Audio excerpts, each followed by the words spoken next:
Hey guys, you there? Well, we got 25 people here. Let's get everybody. Lynette is driving. Jessiel is driving. Today is a day that driving is not a good option. Okay? At least Mauricio is not at the beach today. We're good. Outside, but not at the beach. Let's see who else we got. Tidy's driving as well. Shaisha is driving. You know what? I'm going to get in the car right now and I'm going to drive as I teach. Alright, let's see. Even Alessandra is driving. Like everybody's driving today. Terrible, terrible, terrible. Alright guys, so here's the thing. There are some rules to the game today, so we're going to address this first. And then the practice exam questions, so the exam prep that we're doing today, 110 questions and 110 questions tomorrow. It's going to be in the game format. So what I want you guys to do and understand, just making sure everybody's here as I address this. So that's why I waited a little bit longer. What I want to make sure you guys understand is how to test. It's not about having the knowledge of the information, because the information, you guys already got it. You've been going through it, right? It's about how to test, because that's what most people struggle with, is understanding what's in the question, how to break it down, and then figuring out the right answer. So we're going to go over that with a little bit of review where I get to explain why that's the answer, okay? So not only will I explain how to break down questions, like I'm going to do now in math as well, but I'll also explain why that's the answer, okay? So I require everybody to participate today after we're done with math. So I want to make sure you guys understand. Today, after we're done with this few questions of math, no books. So you're going to close all the books, because today and tomorrow is really to test yourselves as if you were in the exam. Okay? I want you to have a notebook, except those are driving. I want you to have a notebook, and I want you to write, for instance, question 1, right? The answer is A. Whatever you feel that was a correct answer, I want you to write on that notebook. Why do I want you to do that? Because as soon as I give you the answer, I want you to put a check or a cross to figure out at the end how many you had right, how many you had wrong, what you need to review or not, and I'll tell you which chapter it is, that particular question. So again, it's going to be very tailored to the exam and the chapter that it's related to. So it's going to be great. Okay, so I need everybody to participate. So when I say everybody, I mean everybody. There's right now 27 of you. I expect all 27 to participate in this. Okay, so for now we're going to address the questions from math that we left for today. Okay, and again, I need your participation, so we're going to start with that. Question number 1. What did you guys get for question number 1? What was the answer for question number 1? Everybody in the chat right now, what was the answer for number 1?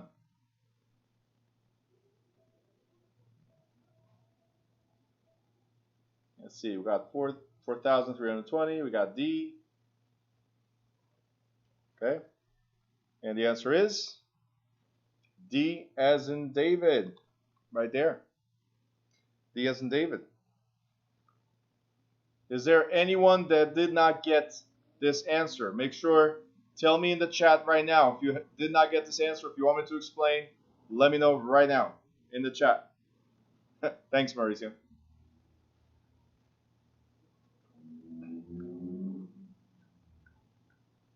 That's incorrect, but thank you. You're missing a step. What do I mean? Try it.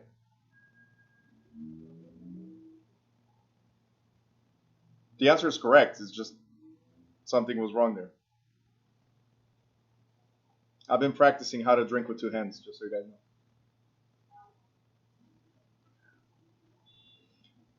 Again, Mauricio, the answer is correct. The problem is that 6% of 144,000 is not 4,320.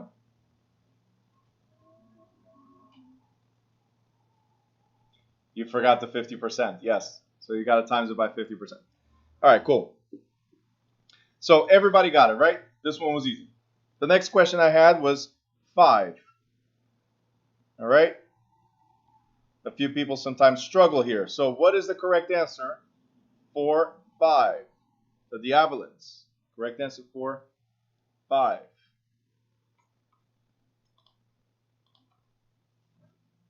Okay. D, 135.38. Great. Perfect.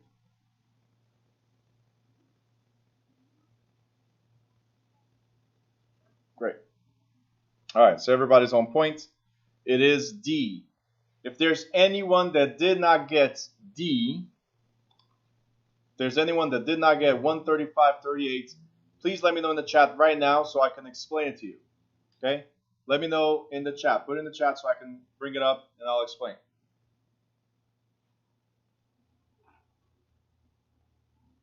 Okay, Courtney skipped it. Victoria answered D, but asking to explain. Okay. So let's go over this real quick. You got 135.37. No. You got 135.37.89995, something like that. Big number. So you round up. And please do not text while you're driving, please. All right. Thank you very much. Now, I think we've had enough of life events, horrible events happening. So no, do not text and drive, please. All right. So the question here is very simple. They're asking what's the amount of the monthly taxes. So the most important thing is monthly. Monthly, right?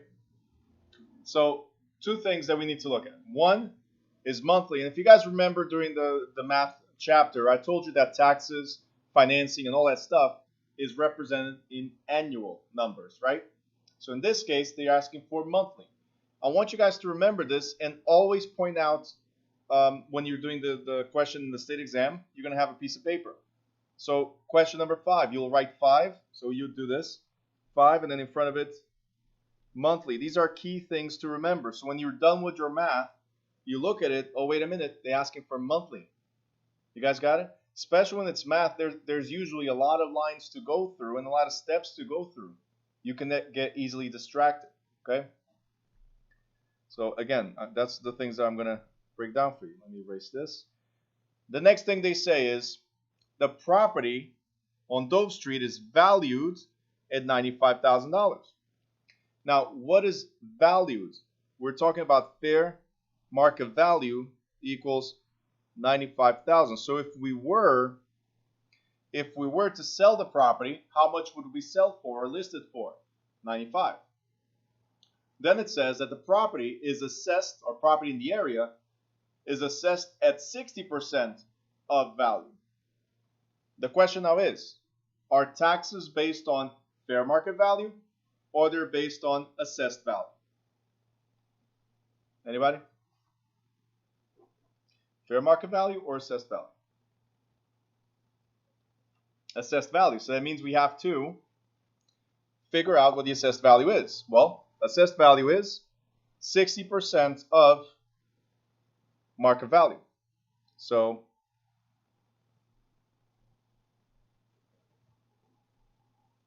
we're going to call this assessment rate, and this equals 60% of value. Okay? So let's stop right there. I'm not going to do anything else. What I usually do, and I'm going to show it better when we get to other questions. What I usually do is I put everything in line as you see right here.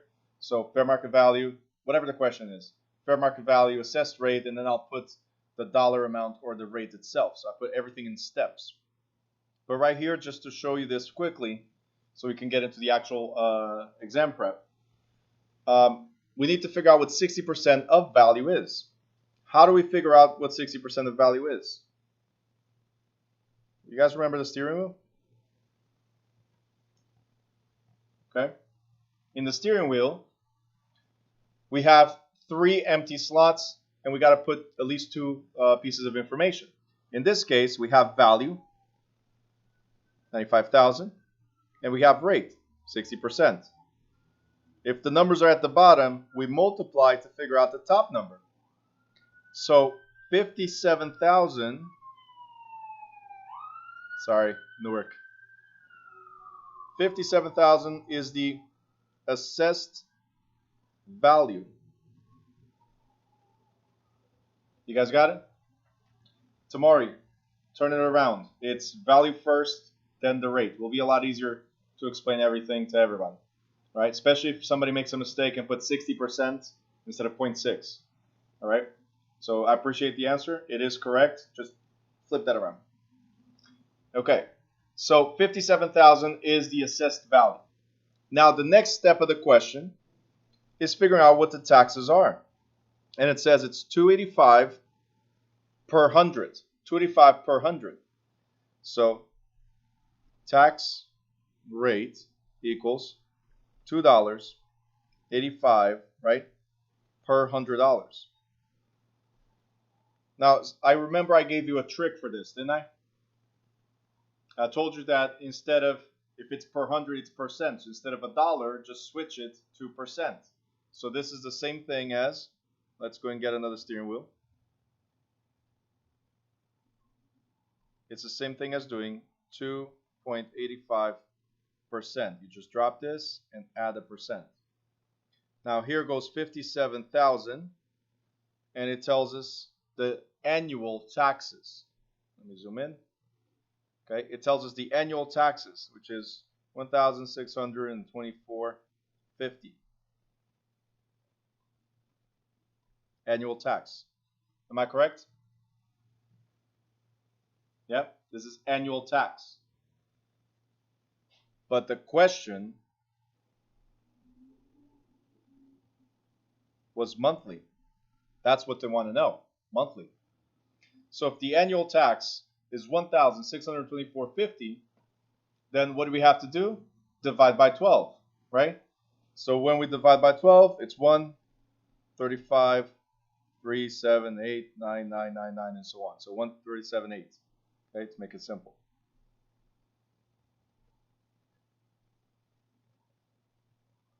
Okay.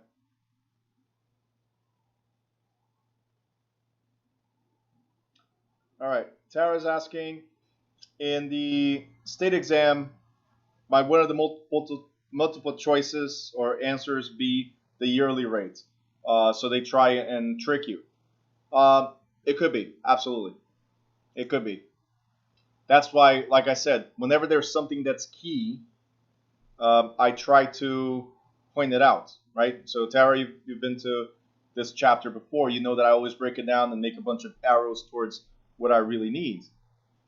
Because it is important to know what they're really asking. So something that triggers. You know that it's yearly, so it's something that triggers right here is the monthly. So always point it out. Okay? Everybody got this? Okay? All right, so the next one was Victoria. Where's Victoria? I lost Victoria. Where's Victoria? There you are. Okay. Hey, you got it? Because you had the right answer, but you asked me to explain. You just felt like it? Or you struggled with it? Okay. Shaisha needs help with number 7. I know. A lot of people do with this one, so don't worry, you're not the only one. You struggled with 5. Okay. All right, but now you got it, right? Okay. So,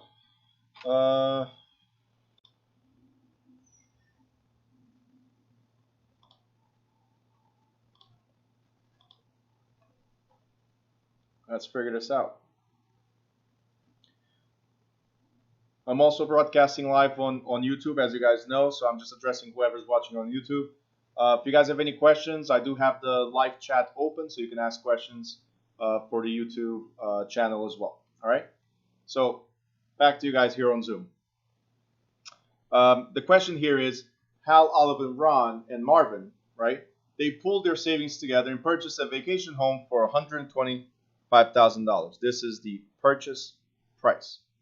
If Hal invested $30,000, right? I'm going to show you how to break this down.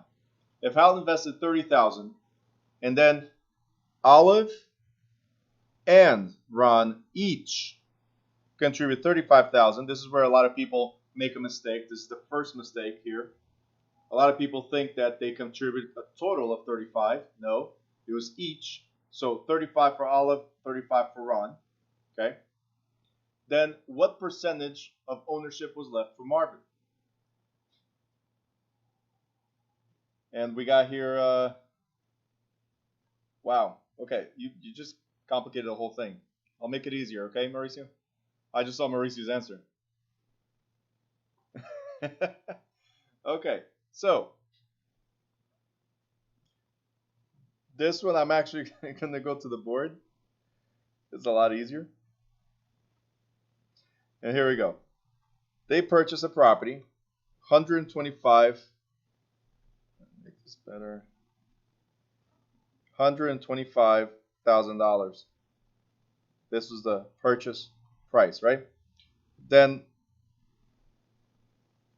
$30,000 is from Hal, and then $35,000 for Olive, $35,000 for Ron, and they're asking what percentage was Marvin.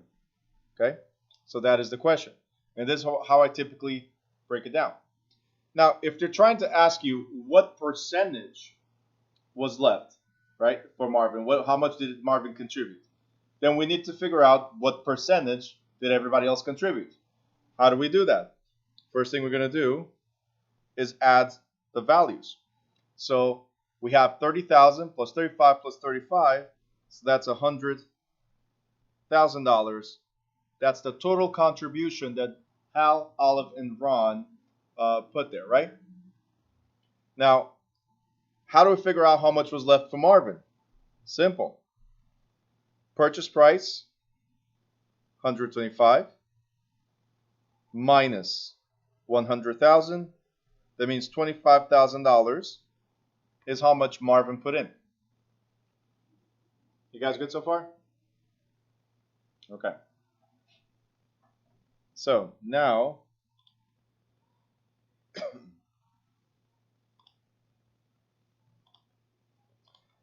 right here, $25,000. How do we figure out? How do we figure out in percentage? Easy. You go back to the steering wheel.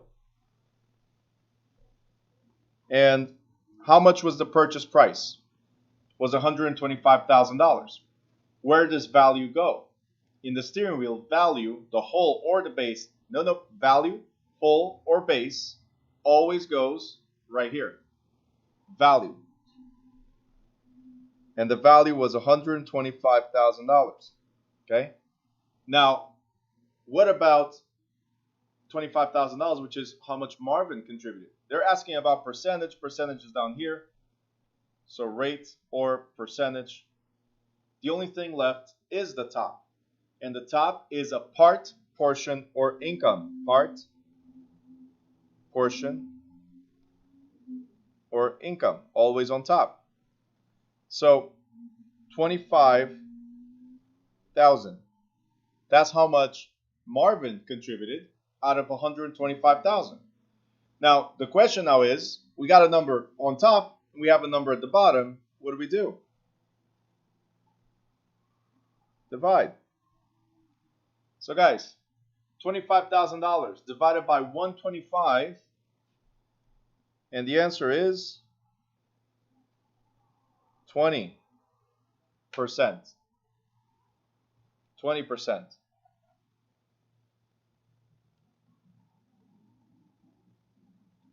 Okay? You could have gone the complicated route.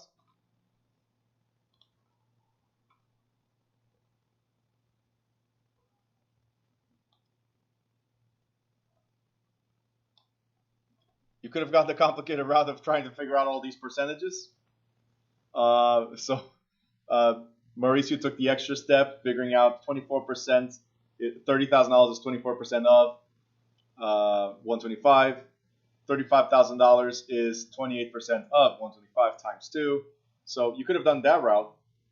It's up to you. Whatever way it works. Mauricio had the right answer. Almost everybody had the right answer. I really don't care how you do it. I told you this the other day. If you're good at what you do, then just do it. Keep on doing it. If you have difficulty, then let's use the steering wheel. Simple as that. Okay?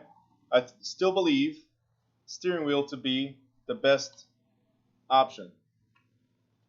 Jeff, yeah, you could have done that. You could have done 100,000 divided by the purchase price gives you 80%. So what's left is 20. I don't know. Either way works. Whatever you do. Okay. So Mauricio, here you just went your regular way of doing math. It's perfectly fine. I just think you had extra steps there because you calculated a percentage of something, then a percentage of something else, then you times that by 2, and then you have to add them up and then figure out the difference. You see what I'm saying? That's the only thing. If it works for you, great. I like to show you shortcuts. Again, this is a shortcut. That's what I try to do. Okay?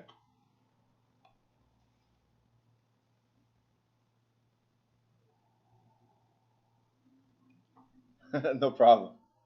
All right. Anybody has questions here? Those of you that had difficulty, let me know in the chat if you got it or if you need me to go over it again, please. Let me know.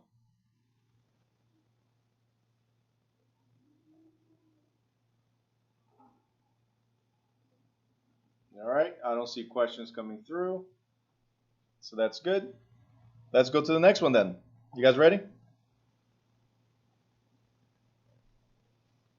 Okay. Next question was 11.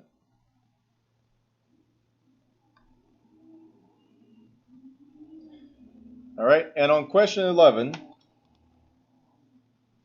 I showed you guys how to answer this one right in the beginning of the chapter when I was talking about pizza pie and taking out a slice, right? And what was left over. Now, let me ask you. Who had this one wrong? The answer is 180,000. Who had it wrong? Who needs explanation? Let me know. The answer is A, 180,000.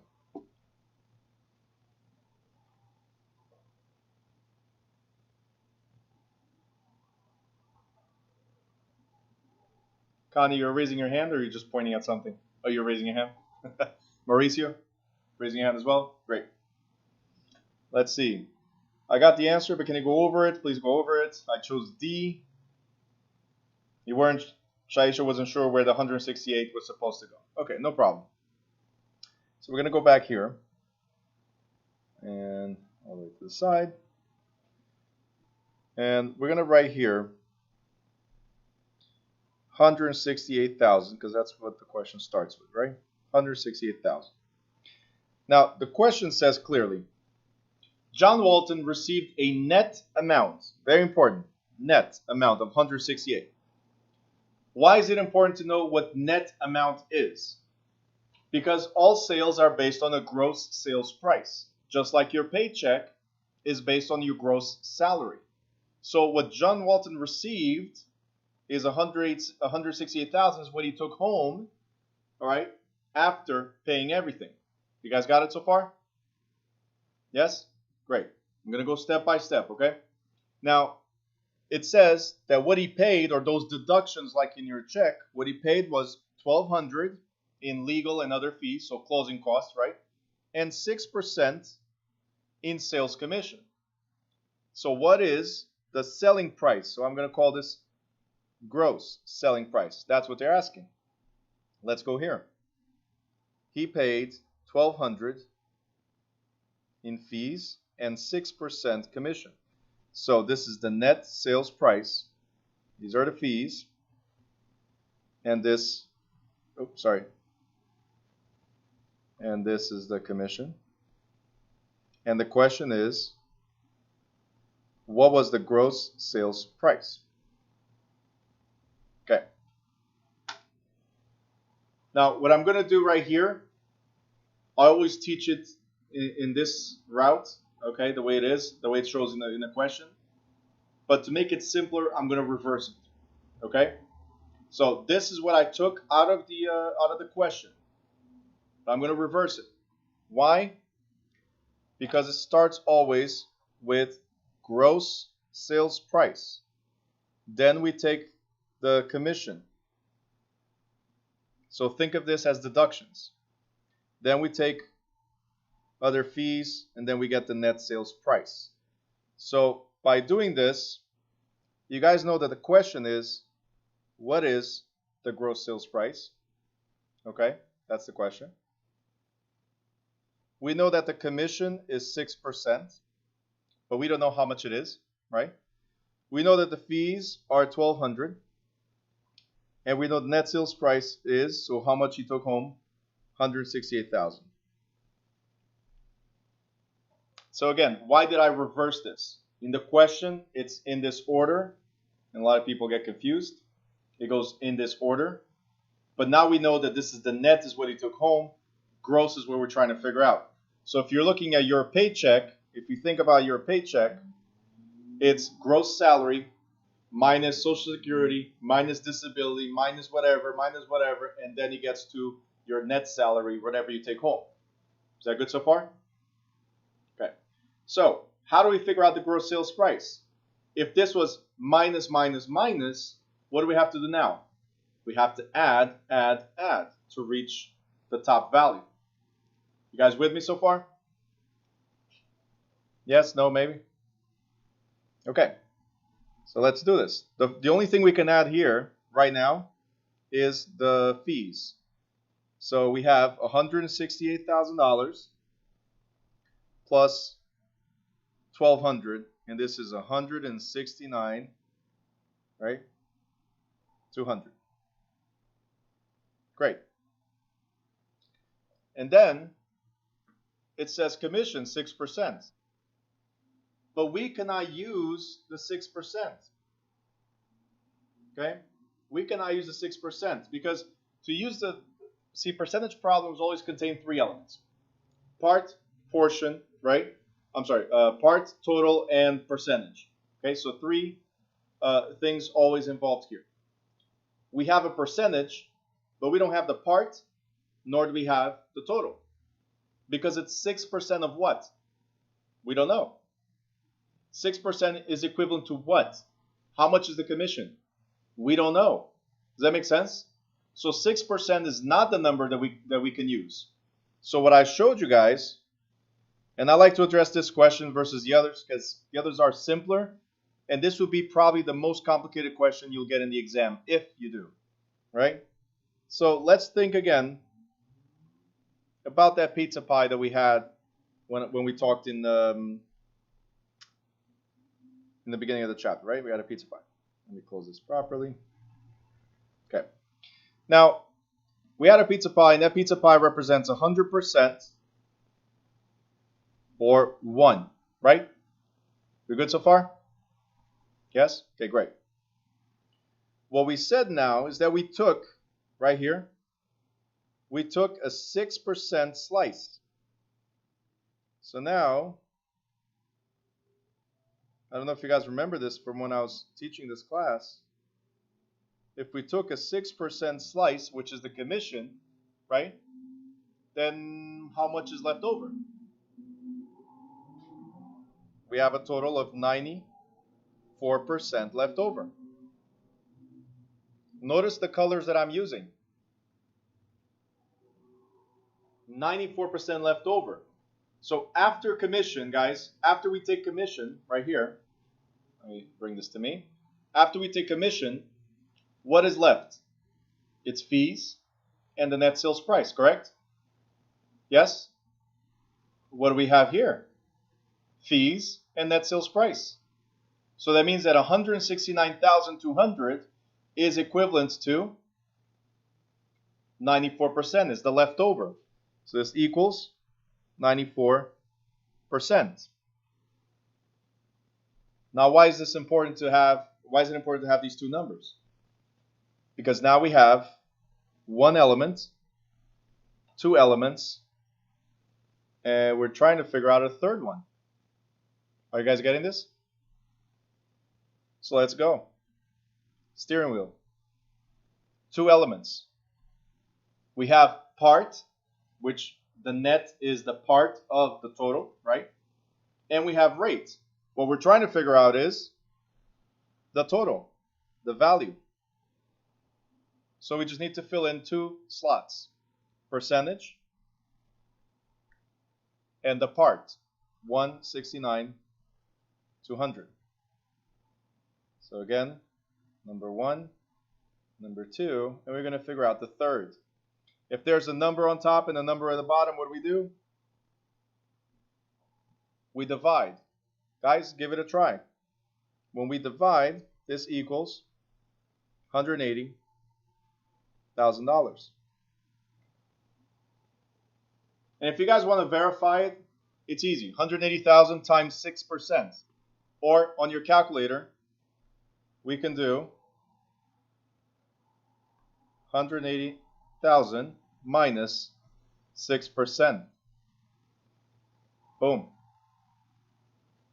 It's 94% because that's what's left over. You guys got it? Okay. The problem is you could not have done it the other way around. Because 169 to 100 plus 6% would never give you the right answer. Because you're adding 6% of 169. And 169, totally different percentage of it. You're using 169 as a whole. Impossible. Do you guys understand that? Do you see the difference? Maria says you kept getting this answer? Yeah. Because you're adding 6%, but 6% of what? And what is the value of that 6%? See, we didn't have that. That's why the 6% is impossible. So whenever you have numbers that you don't have any other of the three elements, right, to use, then you need to figure out what's left over out of 100% or out of the whole unit. That's why I kept on talking about pizza pie and taking a slice out of it. How much is left, right? I was preparing you guys for this question. All right, let me know if anybody still has questions here.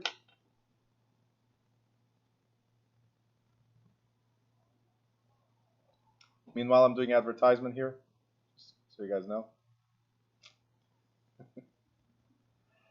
All right. Everybody got it? We're good to go? All right. I don't see anybody typing it. Natalia, are you there? Jeff, are you there? Let's see. Who else? Yara, are you there? These are people from this class. Everybody else, I don't care as much if your camera's not on, but I still prefer if it is. Nanette, I get a seat, which is great. Alessandra, I get a center console. We're driving somewhere. Don't know where, but we're going somewhere. Jessiel, I get the ceiling and the lights. That's off. Courtney, I get a light or something. What else? Leslie, I get half your face and half of whatever is there behind you. All right, cool. I just want to make sure you guys are there. That's all. Okay? All right. We're good with this one, right? The next question. Question 13. Right here. The answer for question 13 is B as in boy. If there's anyone that did not get B as in boy, let me know.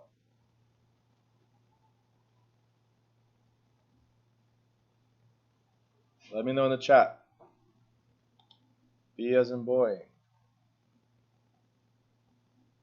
Connie got C. Okay. Anybody else?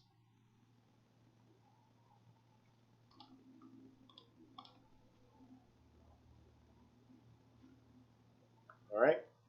So, Connie, why'd you get C? Because you calculated based on 100,000. You calculated based on 95,000. What was it? 100? See, here's the thing. This is not needed. Just extra piece of information. The 97.76% is out of 95,000. Only these two numbers matter. And that's what you put in the steering wheel. Simple. Now, what you can do, there's two things you can do here. You can do 95,000 minus. See, I told you guys I always give you the shortcuts, right? So 95,000 on your calculator minus 97.76%. And boom. Right? Or you can do 100, because it's 100%, minus the 97.76. That will give you 2.24. That will give you 2.24 of 95,000. You got it? So remember, this is always based, this number right here is always based on 100%, and the difference is the down payment, right? Just hopefully use the right numbers, okay? I'm always going to point out a couple things. Calculator would have been the easiest one, the easiest shortcut, which is 95,000 minus that. Gives you the answer right away, okay? So you don't waste time. Is there anybody that did not get this? Ria, can you hear me from that far away? She looks like she's in a different continent altogether. All right. Any other questions here? Nope. Great. So the next one is 13, and the next one is 22, right? This is the last one. And this one I almost gave you the answer as well. Remember, one thing you need to do always when it comes to area, always draw the area. So what they're telling you is that there's a half an acre lot, half an acre. And there's 75 feet of frontage. That's what it says. Frontage is width. So that means right here, this is 75 feet. They're asking how deep is it, and that's length.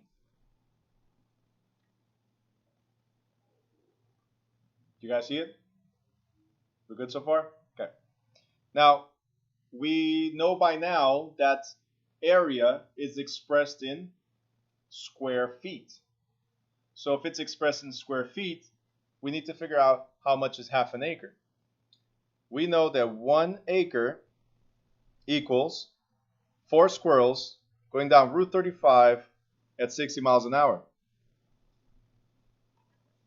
Right? You guys still remember the squirrels? Okay.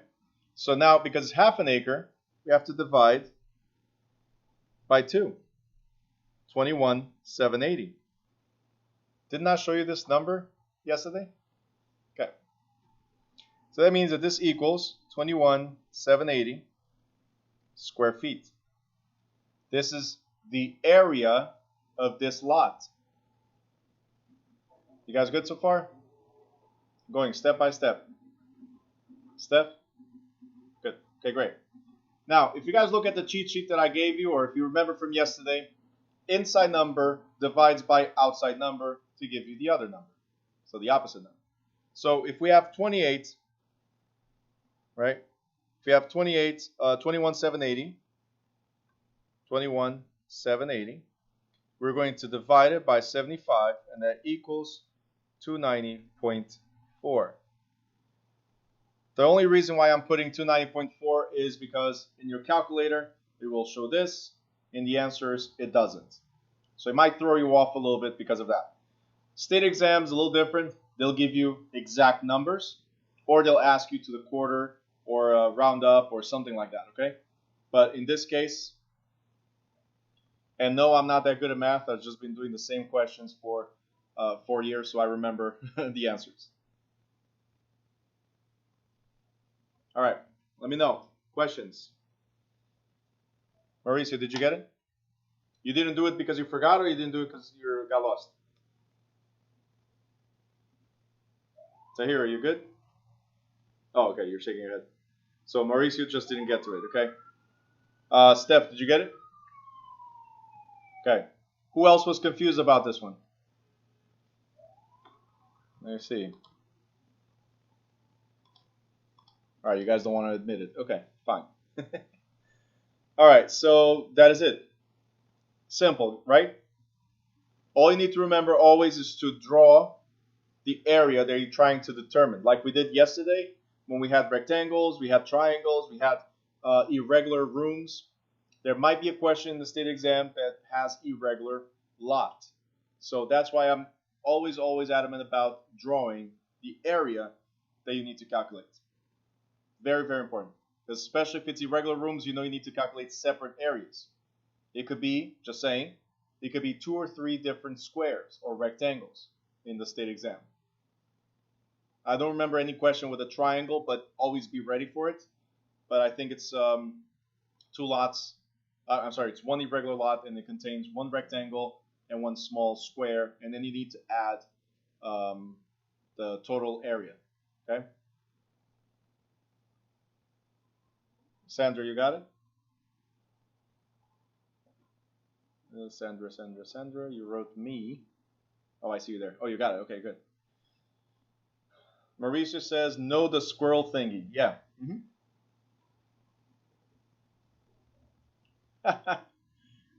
Your wife told you to go on which route?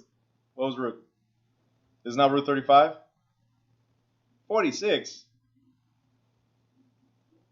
46 doesn't take you to the beach. Remember the story. Remember the story. 4 squirrels in an acorn car. They're going down Route 35 because they're going to the beach, right? That's why I keep on saying they're going to the beach. For those of you that are from New Jersey, you'll know. They're going to the beach. And they're going at 60 miles an hour so they don't get caught by the cops. They're within the speed limit. There's a story behind it. There's a purpose for the story. Route 46, no beach.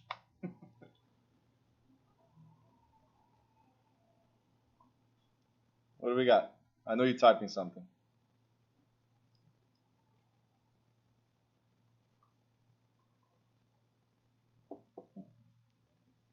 Route 95 for what?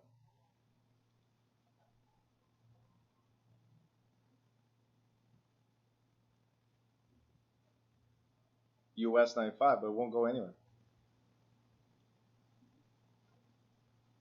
For US 95 to get there? Gotcha. Anyway, just saying. Maria, what are you talking about? You never took Route 35 down?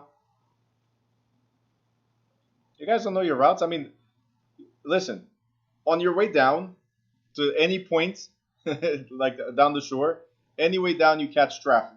So you need to know all the different routes to reach wherever you need to reach. Otherwise, you're stuck in traffic. I was fortunate enough to get stuck 3 hours in traffic to remember why I love going to the beach and why I should find alternate routes. So, yeah. Maria, I can help you with that. But there's something called GPS. GPS can help you. Anyway, 4 squirrels, Route 35, 60 miles an hour. All right, guys, and we're done with the math. If you guys have any questions with the other math questions here, definitely send me on a separate message in WhatsApp, and I will create a quick video explaining it, okay? So we're done with this, and we're going to go into our challenge. It's 6:30. The challenge is right here. Again, no books. Do me a favor, no books whatsoever. I'm going to show you how we're going to do this. Just give me 1 second.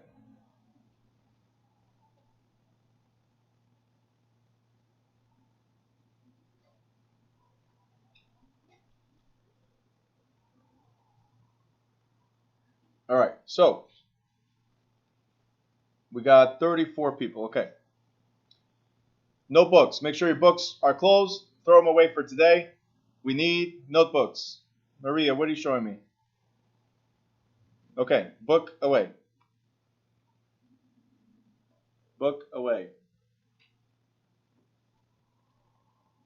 I'm going to tell you the rules of the game. I need you guys to participate, all of you, please. This is beneficial for you, okay? Oh, you don't have a desk and the book is your desk? Okay, just make sure you keep it closed. All right, here's what I want to address. We're going to try to reach 110 questions, but we already started with 5. So at least 5 out of it is done from the math, right? What you need to understand is that I'm not grading you and I'm not testing you today. I will do that next week, either on Thursday or Friday, okay? Today is for you to practice. We have practice test A and tomorrow practice test B. Do me a favor. Do not test yourselves in these because we will do it live. Okay, no cheating, okay? This is literally for me to see where you guys are without grading you and try to help you get out of that barrier that you might have, okay? But I need you to participate here. And the way we're going to do this is me teaching you how to read questions, how to read the answers, taking your time, and putting the answer, okay? So for instance, it says here, which of the following is not considered an improvement to the land? Do not answer. Okay, do not answer yet. I want you to see how you should do in the state exam. Very simple. Remember I told you that your brain looks immediately, forces your eyes to look immediately at the lower questions, at the lower answers, I'm sorry, right? What you should do in the school and state exam is this. A, sewers. B, roads. C, building. Or D, crops. Okay? So by doing this, you give an opportunity to read all the answers and figure out which one is the correct one. Now, this one doesn't matter for me right now. It's just as an example. The point here is some of you are going to fall into this, how do you call it? Into this mistake, which is you answer the first thing that pops into your mind. So let's say, which of the following is not considered an improvement to the land? Well, some of you will say immediately sewers or roads, right? All I'm saying here is don't jump at the answer just because it popped, let's say it was sewers. Oh, A is the answer. No. Let me finish reading all of them. It will take some time, but there's a point to this. You have 4 hours in the state exam to complete 110 questions. Okay? Today we should complete at least 60 to 70%, if not all of them, depending on how it goes. But we're doing it in 2 hours versus 4 hours. Does that make sense? So it's just to show you what you need to do. Do not speed read, right? And the boring part is almost over. Do not speed read. It's very important not to speed read. And do not jump at conclusions, okay? So, if we were asking right now, out of these, which one is not, everybody is seeing this properly, right? Before I ask the question, let me know if you have difficulties reading this, because it's very important that you pay attention from now on, if you haven't yet. And meanwhile, I'm just opening something that I forgot.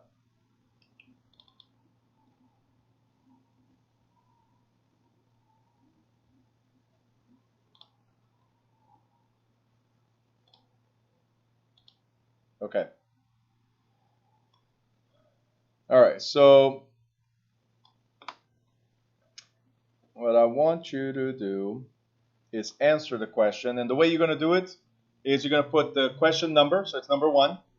You're going to put the question number 1, and then the answer in front of it. Very important, because sometimes I have people that fall behind, or there's a lag, and I don't know which answer you're answering. So number 1, what is the answer?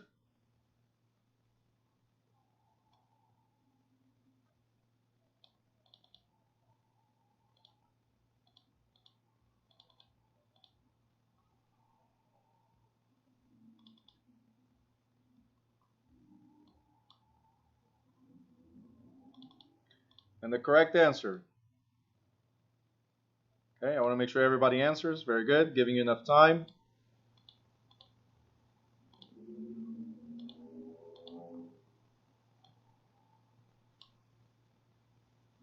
And the correct answer is D as in David. Very good.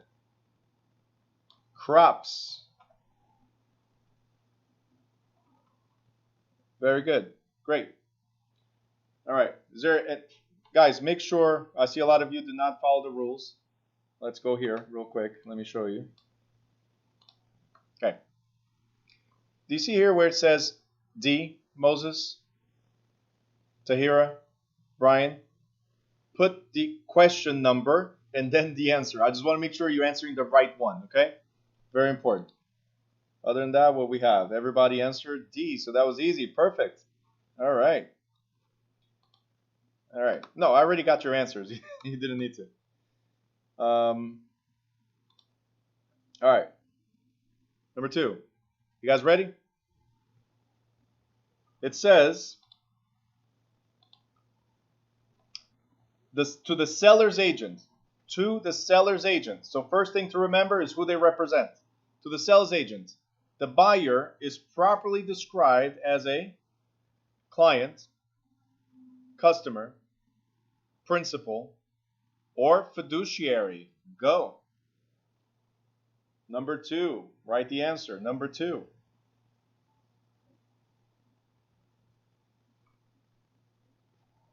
To the seller's agent. The buyer is properly described as a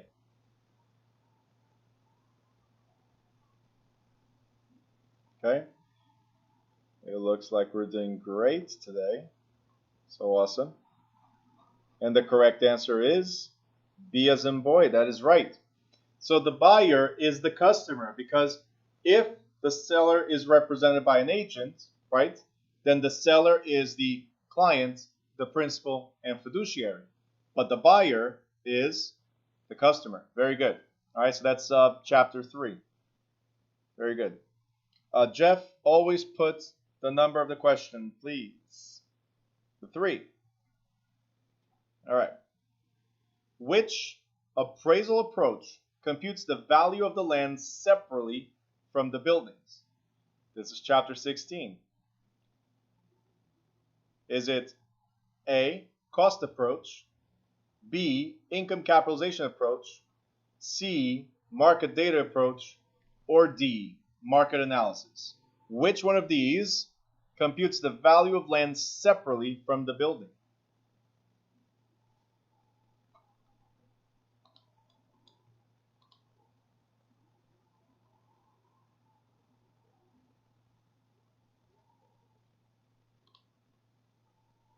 Okay. Let's see. We have A.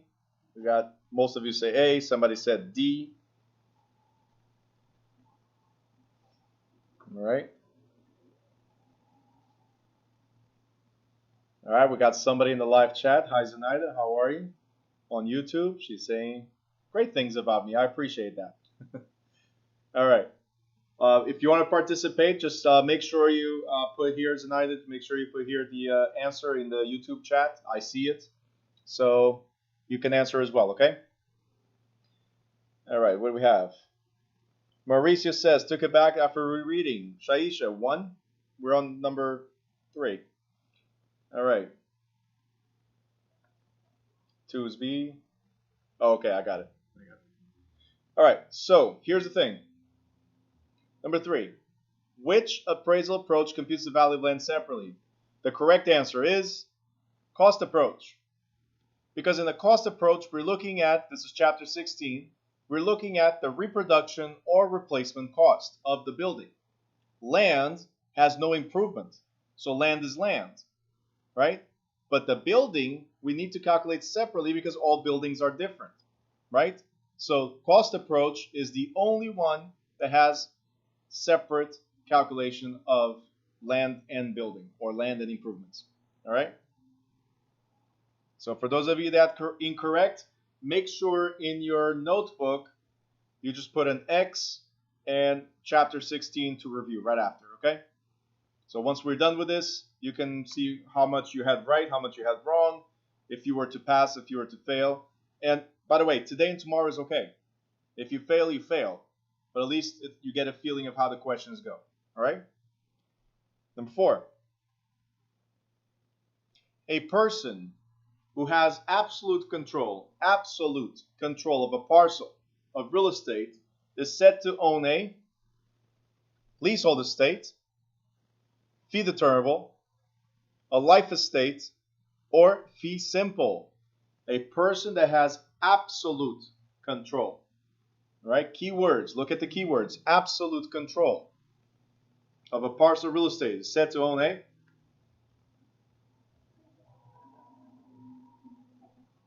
Great answers.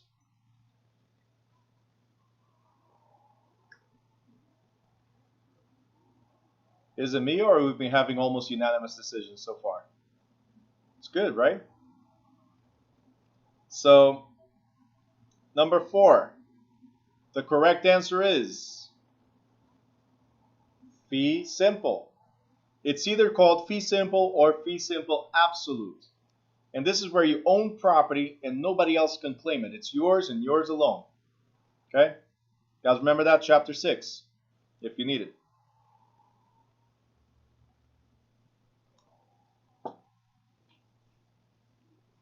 Number 5.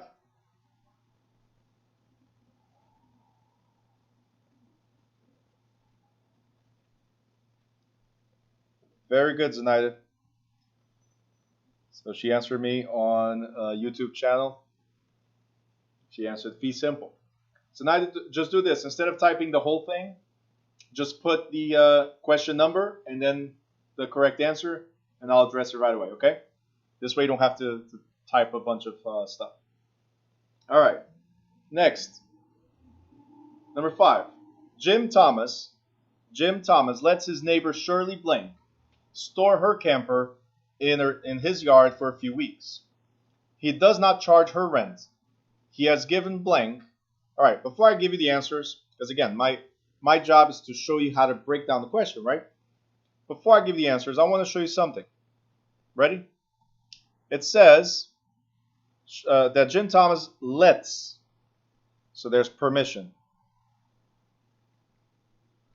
right? Lets his neighbor Shirley Blank store her camper in his yard. Okay, so there's permission. It's not a right, it's permission. He has given blank A, easement, B, encroachment, C, estate and land, or D, license. You got to look at keywords in the question. That's how you win in the exam. It's keywords. Break it down. Okay? So Jim Thomas gave permission to Shirley Blank to store her camper in his yard for a few weeks. He did not charge rent, so it's not a tenant. He has given blank what?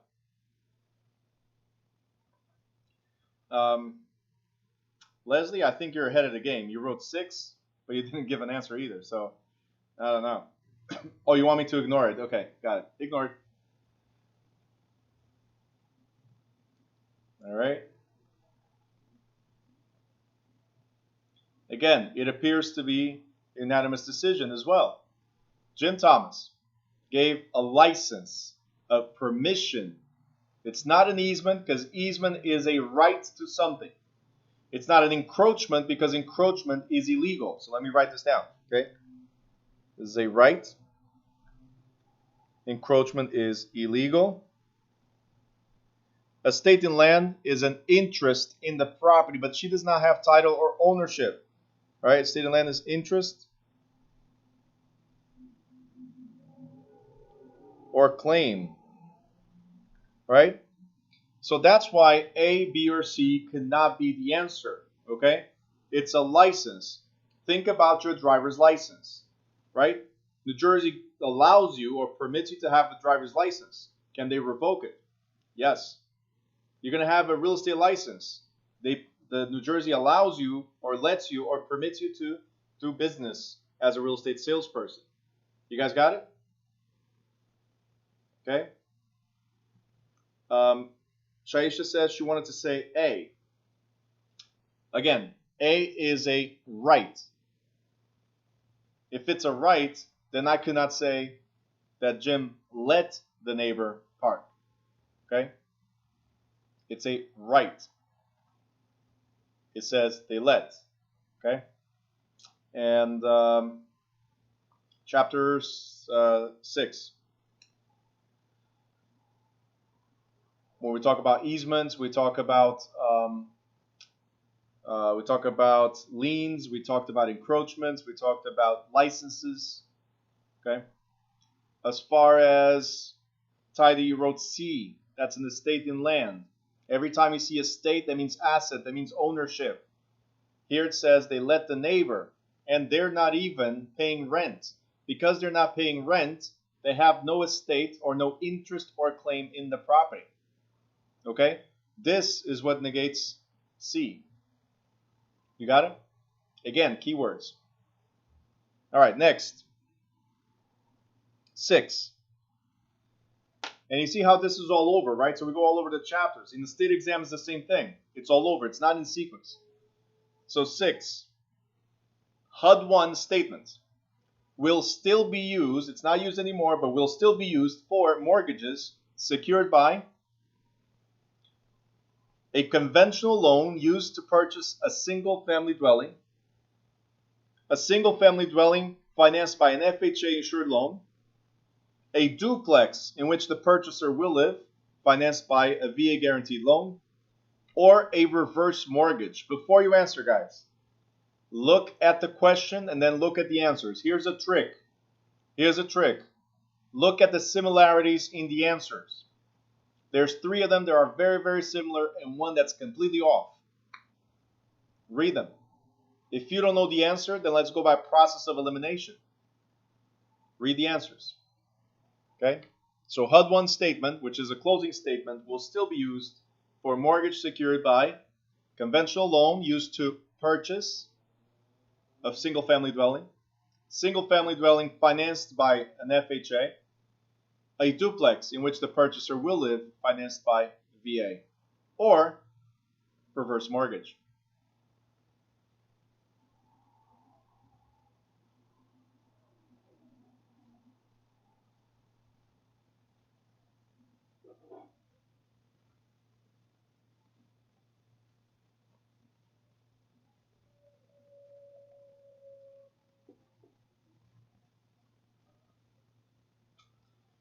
Mortgage stands out. Okay, they're all mortgages. So that was a good one.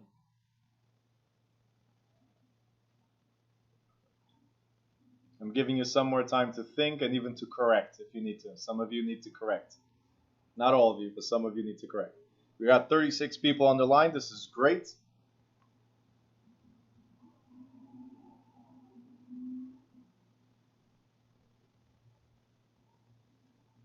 Make sure you're writing this down also on the notepad because you need to review these things later.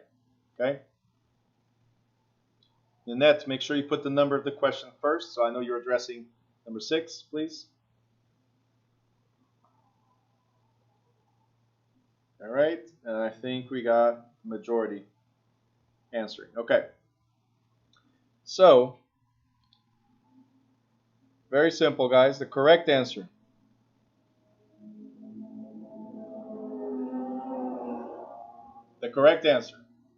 is right after these commercials. Like, isn't that what they do in the game shows? Right after the commercial, we give you the answer. All right, correct answer is reverse mortgage. Reverse mortgage. So here's the thing. Tamari, put the number first, then the answer. Here's the thing. Let me address that.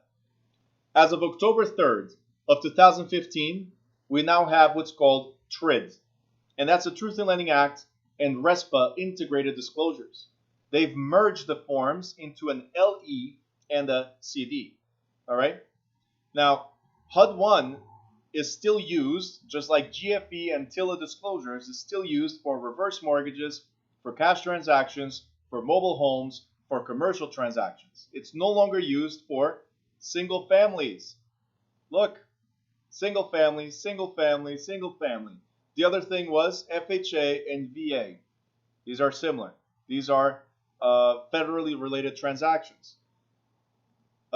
So TRID applies to purchases and federally related transactions, purchases of residential property.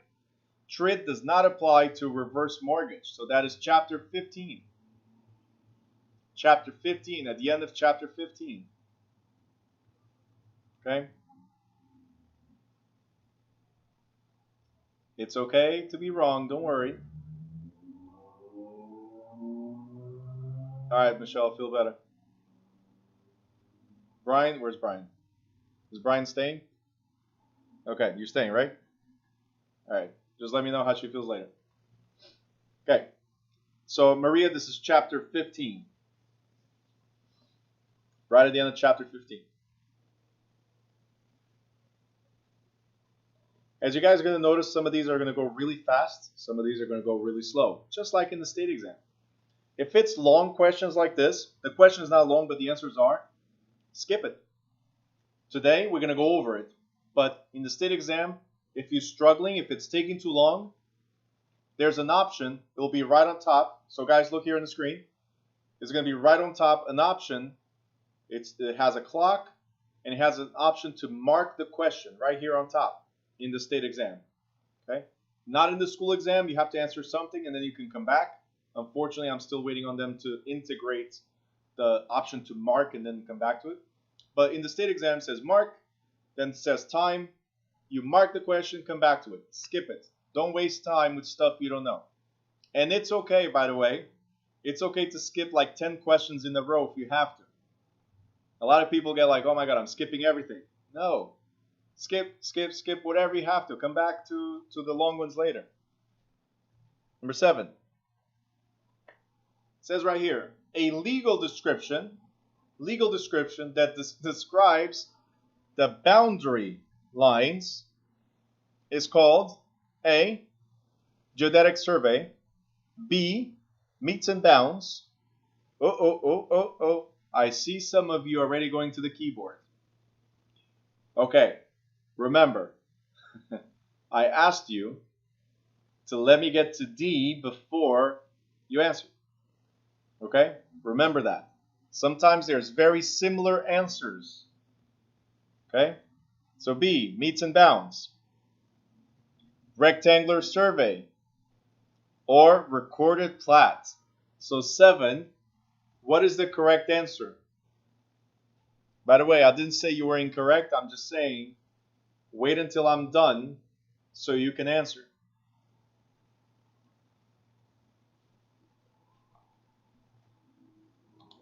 Let's see here. I know Carlos wrote something, so let me scroll up. Carlos, if you still don't know when you go back to the answer, then unfortunately, you're going to have to pick something. So it's either process of elimination or it's you're not understanding the question. But if it's 1 or 2 questions, it's not a problem at all. That's why I'm telling you, if you skip most of them and you answer the ones you know to the core, this is what it is, right? Then what's going to happen is in the first hour, you answer the majority of the questions. Then you have a lot more time to come back and think it through on the longer ones. If you still don't know the answer, you're going to get to a point where you have to answer regardless. If it's right, it's right. If it's wrong, it's wrong. But try to answer all of them. Don't leave anything unanswered. Okay? In the school exam, you have to answer all of them. In the state exam, if you don't answer, it just asks there, hey, you have some unanswered questions. You still want to finish the exam. Okay? So they allow you to finish without answering all. That's a big mistake. Answer everything. Okay? Oh, by the way, and it doesn't work like the motor vehicles where as soon as you reach the passing grade, they say, hey, congratulations, you passed, get out. No. The state exam, you have to complete the whole 110 questions. Okay? All right, so let's see. Correct answer. Yes, and you have to wait for them to print out the result. Yep. All right, correct answer for 7. If we're talking about boundary lines, is where the lines meet and create boundaries. So it's the meet and bounds legal description. Correct answer is B as in boy. Yeah, Maria, that's the worst type of result. Maria just wrote that she was short by 1 point when she took the state exam, right? Being short by like 20 points, I'm happy. You know why? Because I was not going to pass anyway, right? Being short by 1, I'm like, which one did I fail? It's the worst thing. Now, Maria, let me ask you something. Did you change answers? Did you change answers? Every time you took it short, no more than 3 points. You don't know if you changed answers? It's simple. You go back and change. Did you? You don't remember that? Oh, it was a while ago. Okay. Because my advice is never, ever, ever change answers. Go with your gut feeling. If you fail because your gut feeling told you that was the answer, right? If you fail, it's a lot better than changing, failing, and not knowing which one was correct. You got it? So I prefer that you fail because you have to, than failing because you doubt it. Do you understand the difference? Okay. So Maria, to address you, I'm pretty sure somewhere there in one of the questions you went up and down. Because when we fail by 1 point, we know the material, we know the information. Okay, is really doubt in the question. When we fail by 30 points, something is wrong. Okay? Number 8. Which of the following is considered dual agency? A broker acting for both the buyer and seller, brokers cooperating in a multiple listing service, broker listing and selling to the same person, or salesperson listing 2 houses on the same street. Number 8. Which of these is considered dual agency? Dual agency. I'm going to give an opportunity for some of you to correct TM. All right, here's the thing. Dual agency. What is agency? That's when you're representing somebody. Okay, Yara just went Elon Musk on me. Elon Musk. She goes like D2, B3, A4, D5, D7, B8, and A. I'm sure one of them is correct. I'm not sure which one, but you got it. Thank you. All right, what we got? Agency means representing somebody, right? So if it's dual agency, you're representing 2 bodies, not somebody, 2 bodies.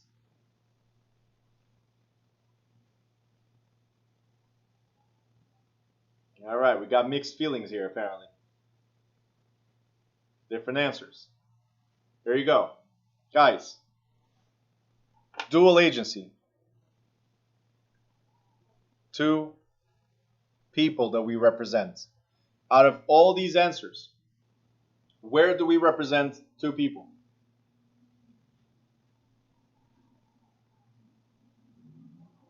Okay? The broker acting for both the buyer and the seller. So I represent the buyer and I represent the seller. I'm the buyer's agent and the seller's agent. Therefore, I'm a dual agent. Zenaid, great. She just wrote 8A. She was correct. They worded so weird. I know. And this is not the worst one. All right? When you get to my school exam, most of the questions there mimic the state. So this is just, it's easier for me to explain here and give you ideas of how to look for the tricks, right? Than in the actual state exam questions. But I have them very similar to state. So if you pass mine, there's barely any reason not to pass the state. Okay? Let me rephrase this. When you pass mine, there's barely any reasons not to pass the state. All right. 9. All right. Which of the following is a lien that does not need to be recorded? Which of the following is a lien that does not need to be recorded? First question. What is a lien? So start thinking about that. And a lien that does not need to be recorded. So, money judgment, real estate taxes, tax deed, or voluntary lien. Which one of these does not, look at keywords, does not need to be recorded? So think about which ones do have to be recorded. Tahira, yes, but not the school exam. It will be my practice exams, which you can do at any time.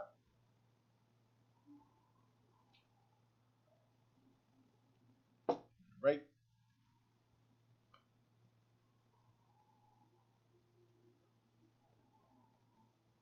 Go ahead, people. I'm waiting for those answers. Number 9.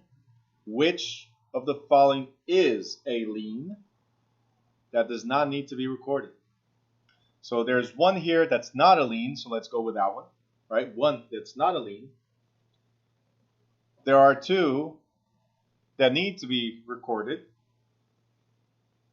and 1 that does not need to be recorded. Okay?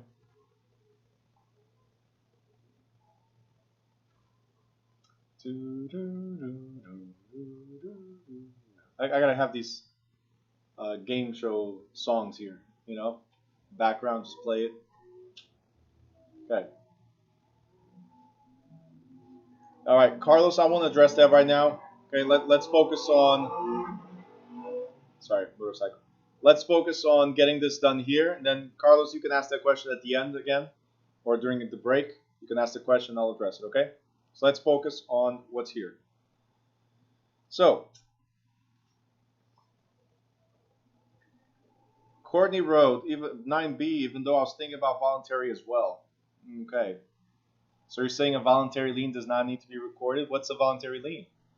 A mortgage, for instance. Mortgage does not need to be recorded? Okay.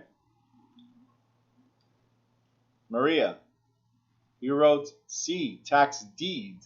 A deed is not a lien. Deed is a document that transfers ownership. All right? And the correct answer for 9 is, drum roll, real estate taxes. See, taxes are perpetual liens. That means that every year you have a brand new bill. The other liens need to be recorded because they start and they might be removed at one point, so they can end, right? They're attached against the property. But real estate taxes are always there. Real estate taxes are always there no matter what. Okay? Courtney wrote, that's why I was thinking voluntary is a mortgage, so I went to the B. Perfect. Okay. Good. What chapter for liens? We're still in chapter 6. You have to repeat the whole chapter. All right. Shaisha just wrote no.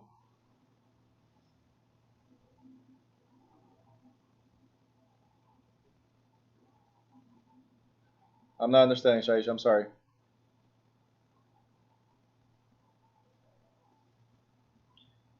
Because it's always recorded? No. Taxes are not recorded at all. When we talk about recorded, we're talking about recording in public records. And when we go to the land records, to county records, to pull title and see what's against the property, these are totally separate. Taxes are municipal. Records are county level. And taxes are always there no matter what. So does not need to be recorded at all. They don't exist as a record anywhere other than a municipal bill every single year. So just addressing, it's not always recorded. It's a brand new bill every single year. It's not a recording, it's a brand new bill. Okay? While the other ones are long term, that's why they need to be recorded. Okay? So, 10. The term depreciation refers to A, the value of real estate after expiration of its useful life. B, a loss of value due to any cause or condition.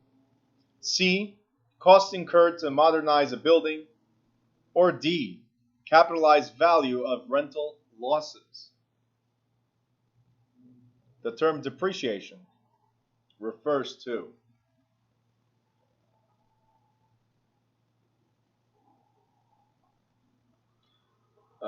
Brian, complete the sentence, please. You just put 10. You forgot the answer.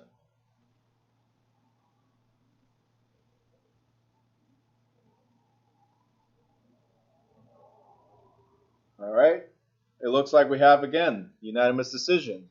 Correct answer for 10 is B as in boy. The term depreciation refers to loss of value due to any cause or condition. Because remember, when we build something, it does not last forever, so eventually needs to be replaced.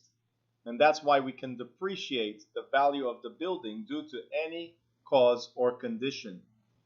It's the projected loss along the way. Okay? Connie's already writing 11. We didn't even get there. Easy. Pretty soon, Tamori is going to write 22. That's his favorite number. All right, 12. Nobody got it? Okay. All right, whether a salesperson, let's look at this, whether a salesperson is associated with a broker as an employee or as an independent contractor is important. Okay, let me stop for a second. They want to know if you should be either an employee or independent. Why is it important to know which one you are? Okay, it's important for income tax purposes. It's important when applying for a license.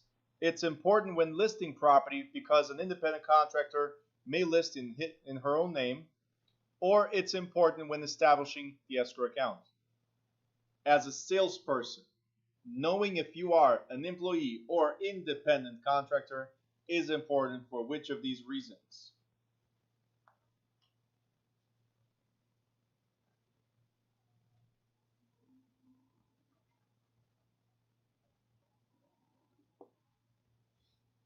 All right, we're doing great. So independent contractor or as employee. It's important for tax purposes. It's important for applying for a license. It's important when listing a property or when establishing an escrow account.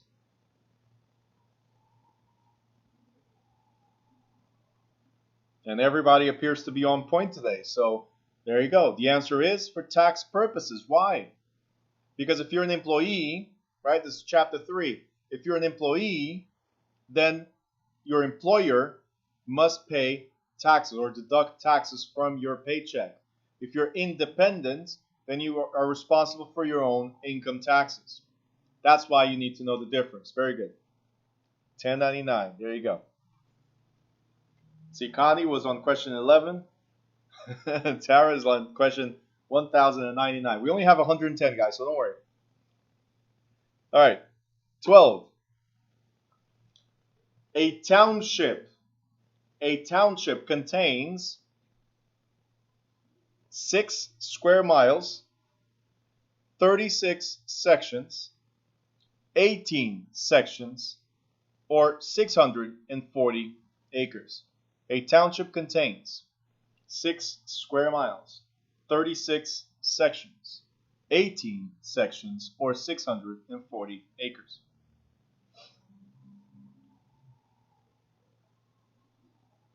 All right. 35 of you online. Question mark? I don't think that's an answer, but Carlos, make sure you put the number of the question. Thank you. Tahira, replace the question mark with an answer.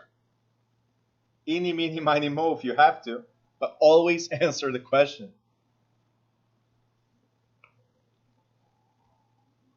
Wah, wah, wah.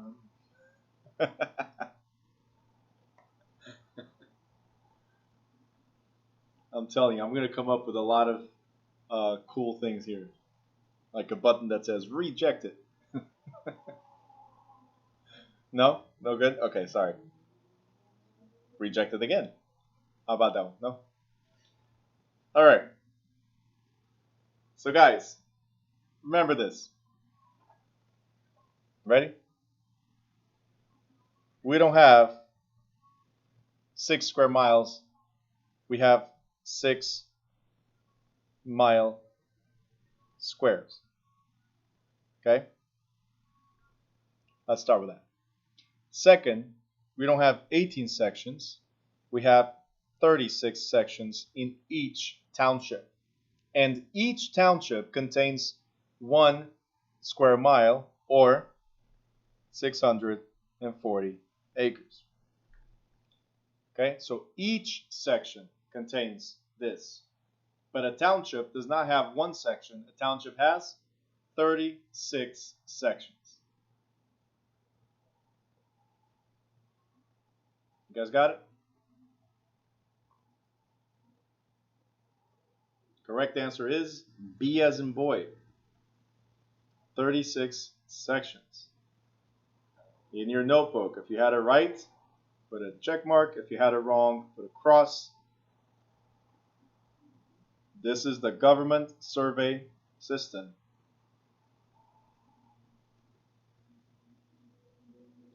Tidy, what's wrong? You have a question mark there. Well, a bunch of question marks there. Hey, Mauricio. No beer during class. Sorry, man. What is that, Red Bull? Oh, it's that. Okay, juice. Juice. All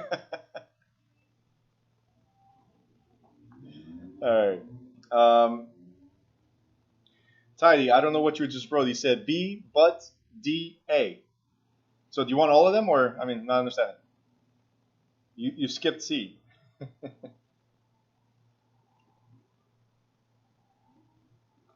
Where is she? I don't have her on the screen.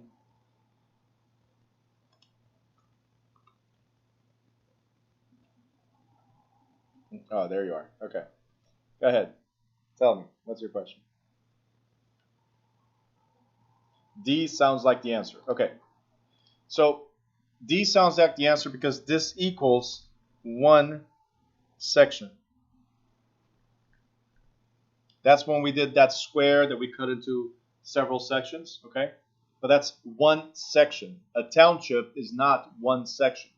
A township contains 36 sections of 1 square mile each, or equivalent to 640 acres each. Okay? That's why. Good? Where are you? Right there. Alrighty.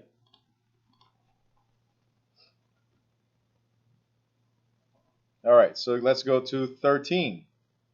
Now guys, for 13, I need you to have a calculator. Remember, today I'm letting you go, but make sure you have a plain old simple calculator so you can use, because in the state exam you cannot use your phone. So tomorrow, if you have a chance, go to the dollar store, grab one simple calculator, POS calculator, plain old simple calculator. So the question is, a merchant signs a lease for $800 a month, or 6% of gross sales, whichever is more. Now, in July, gross sales were $14,000. July. Now, guys, for the math questions, I don't present you with the answers until you're done with the math. I do it on purpose. Make sure you keep your books closed. Make sure you're not looking at these answers. But they're asking, what are they paying? Are they paying $800, or are they paying whatever 6% of $14,000? Go ahead. I'm going to give you some time for that.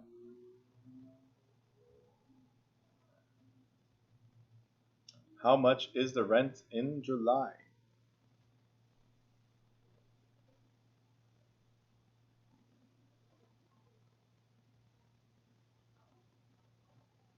Moses, that's for 13, right?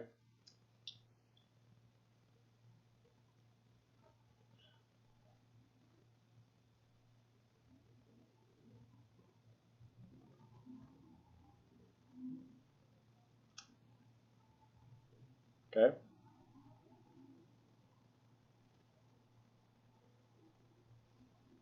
We're waiting.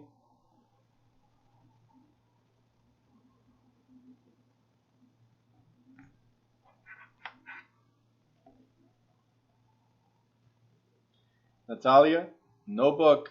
I don't know what C is. No book, please.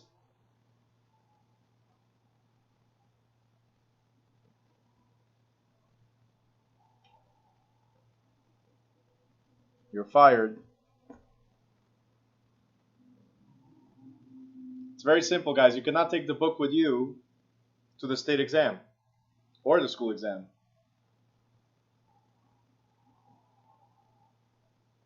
And also the questions don't match anyway. You did the work. Courtney says, got her. The worst part is when I'm not even done asking the question, people are already typing the answers. It's the funniest thing. All right, so it appears like the majority of you have answered. 35 of you.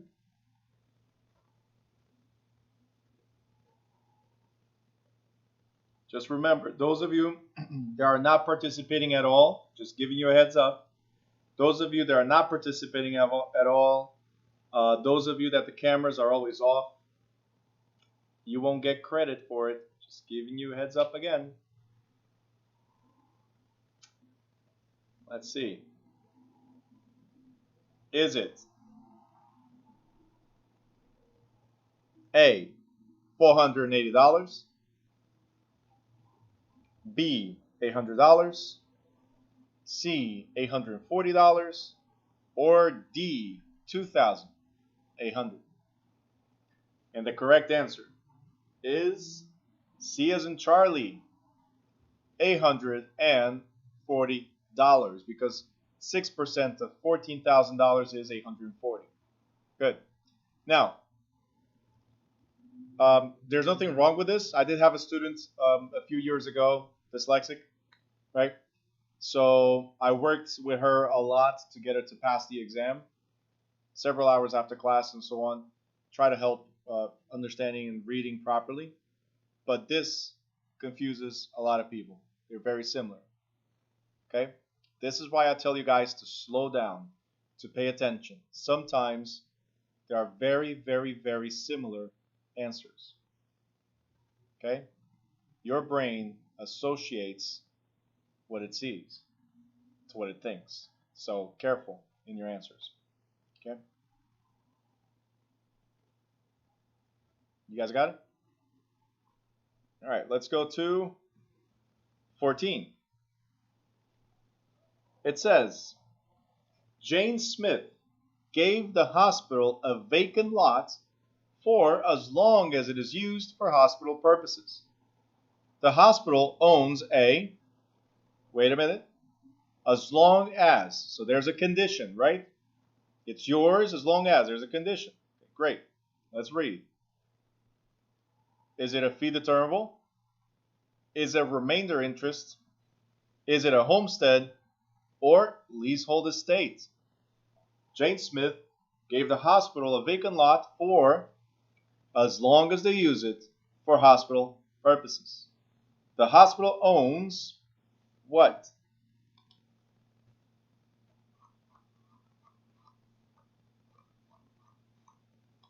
Okay. Courtney, always put the question number first, please. Thank you. Tomorrow, I'll give you a chance on that one to switch. Zenaida, correct. Thank you. She's on a different chat, so it's the YouTube chat. I can say correct right away. You guys, I'll still give a chance to think about it.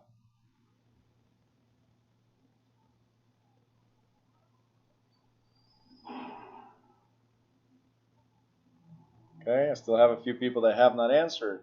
Come on. Put your answers. We got 35 people on the line. Put your answers. Come on. Participate. Show me that you're there. Doesn't matter if you're right. Doesn't matter if you're wrong. Just give me an answer. Don't be afraid.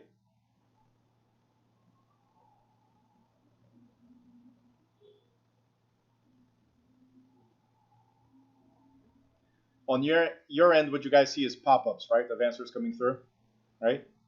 Because on my end, I have the actual chat. I just want to make sure how it pops on your end. All right. Some people are still doubtful, or you just don't want to answer.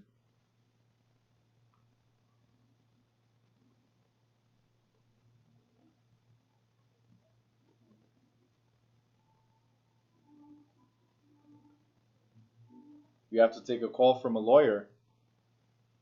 You're not suing me, are you, Natalia? I'm trying to help. All right.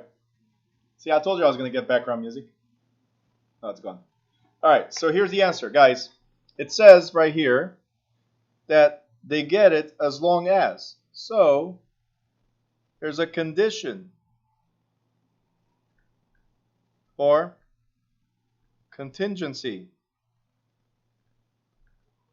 That means that your ownership is determined by the condition. You are the owner as long as you abide by the condition or contingency. So it's 14A. Okay?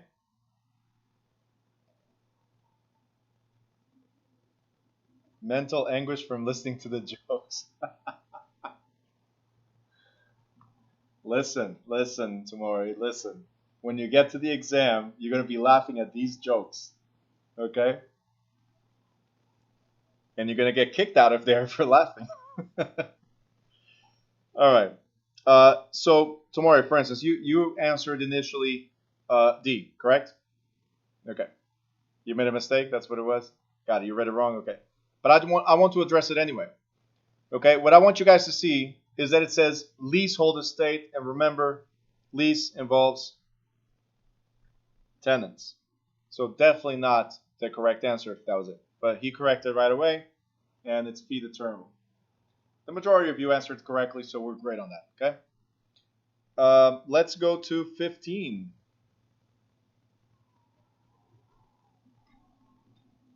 The buyer moves in, okay? The buyer moves in and pays expenses and loan payments, but the seller retains the title.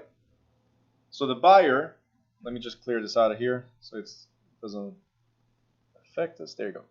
So the buyer moves in and pays expenses and loan payments to the seller who retains the title. Okay?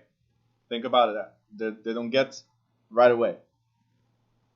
Homestead association, forget it. Skip it. Not part of anything in the exam. It's just to throw you off. So 15, is this a lease option? Is this a purchase money sale? Is this a land contract? Or is it a sale and leaseback? The buyer moves in and pays expenses, before you guys answer, pays expenses and loan payments. This word disqualifies already some of these answers. So think about it. Is it a lease option? Is it a purchase money sale? Is it a land contract? Or is it a sale and lease back?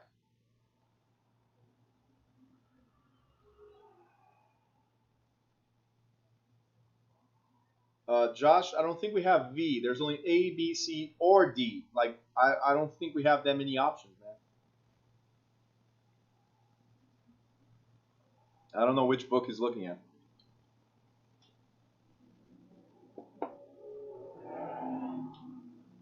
Imagine going to a state exam with 26 options. All right. Dimitar wrote, no idea. I don't think that's an answer either. Pick one. Guys, in real life, when in doubt, always pick C.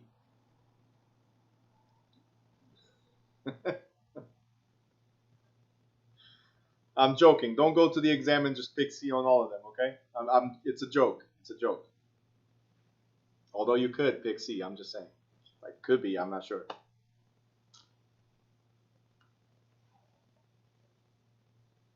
Actually, a few years ago, I did a C credits online. And this school, I really don't understand. All I did, literally, was hit the same answer every time. So A for everything.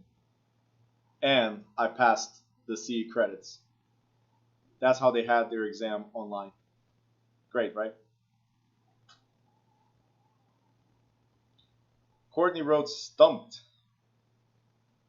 Not sure. You're stumped about the answers? You're stumped about this question? What are you stumped about? Jeff says, sign me up.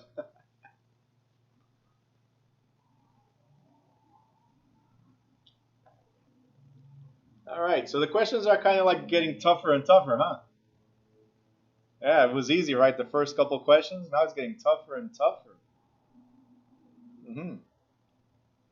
So, whoever answered D, I just said there's a loan involved. Therefore, A and D cannot be because they involve leases. Process of elimination. Mauricio, stop arguing, man. Stop arguing. Whoever you're arguing with, stop arguing. All right? That White Claw that you're drinking is affecting you, man. You're making me money? Sure, do it. Appreciate it. You got 2 coming my way? Thank you. Appreciate it. But for now, stay here. All right. So process of elimination. Leases cannot be. For those of you that answered B, when there's a purchase money sale, there's a deed transfer.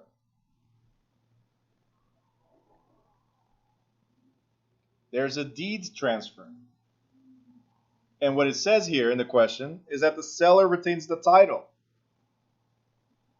So, and that is incorrect. Sorry. Right there. Wrong. The correct answer is land contract, also known as contract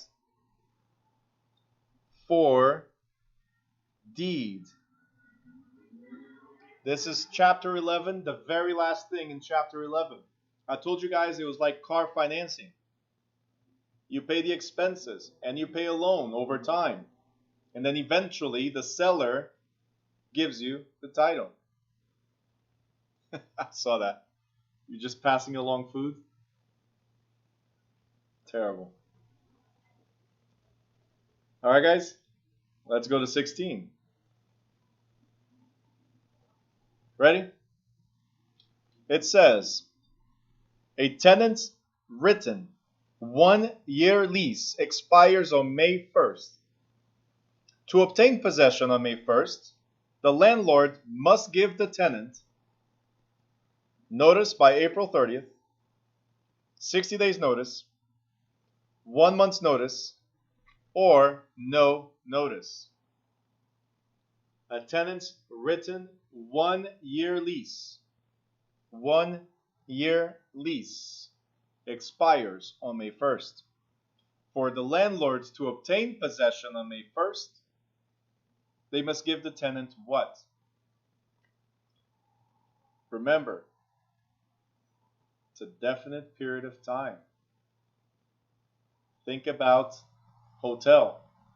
Check in, check out.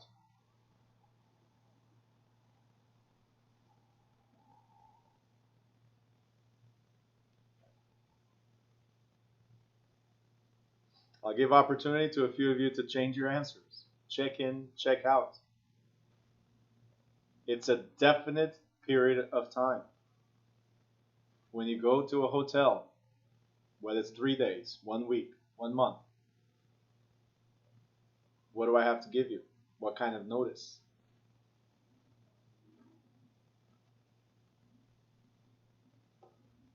There's 35 of you. Give me answers.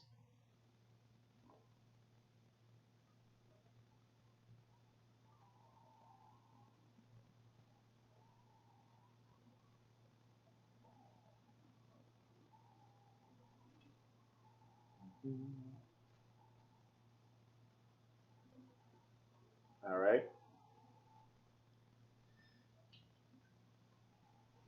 So, for those of you that put notices, right? Let me address this again.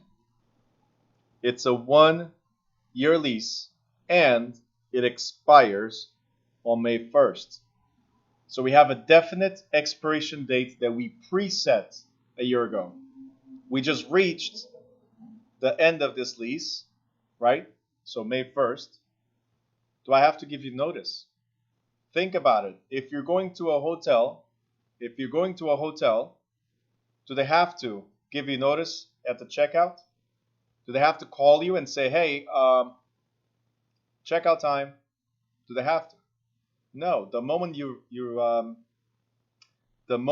signed the lease, you said check in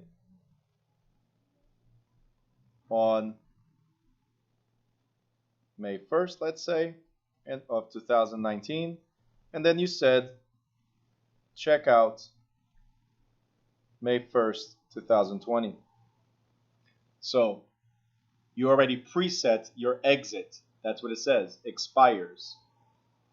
This is chapter 12. This is a definite period or estate for years. Remember that one? When there's an estate for years, there's no need to give notice. If it's a month to month, but that's not what it says. It says it expires. If it's a month to month, then you have to give notice. If it's a 1-year lease, you're supposed to be out by that date. On that date, I'm supposed to take possession of the property automatically, just like a hotel.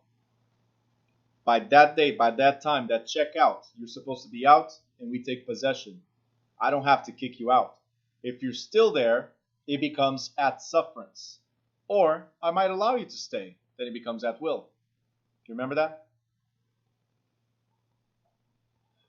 So, Tamari, it expires, but does that mean you can take possession? I'm going back to the hotel example, right?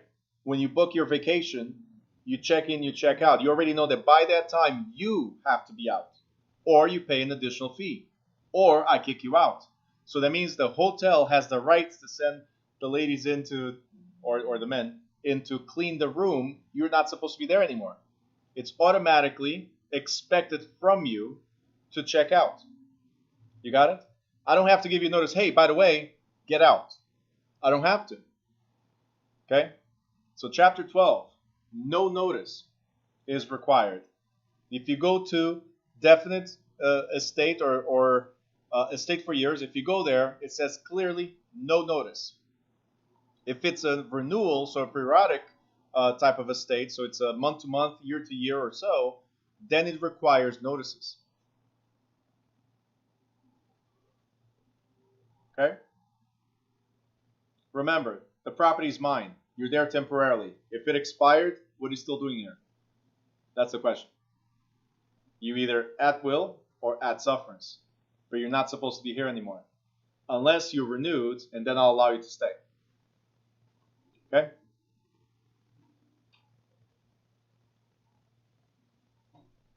Any questions? Nope. All right, so Zenaida, yes. Keyword, 1 year. All right, 7:30. We're going to do a quick 5 minutes, 7:34. Quick 5-minute pause. 7:40, we're back, and we're going to hit question 17. So 7:40, be right back.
right, guys, we're back.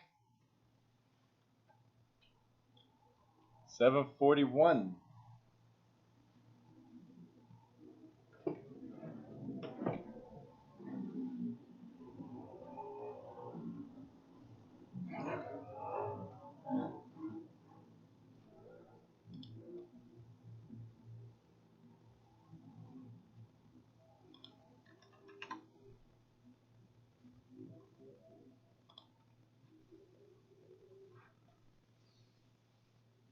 Let's see. Okay. Brian, are you there? Erica, Shakia, Sandra, Courtney, Tamori. Where are you guys at? Shakia, I give you 5 minutes. I didn't say drive down the block. You guys in the cars, I'm telling you. Let's see. Who's missing? I'm missing Tamori. I'm missing Yara, Natalia, Alessandra.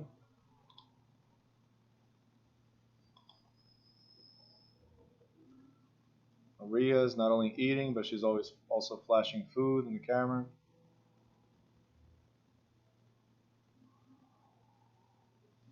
All right, Zunaida, no problem. Thank you, and enjoy your dinner. So she's leaving us, my YouTube friend, right now. God bless you too. All right, so what do we got? Is everybody back? Okay. Let's go to question 17.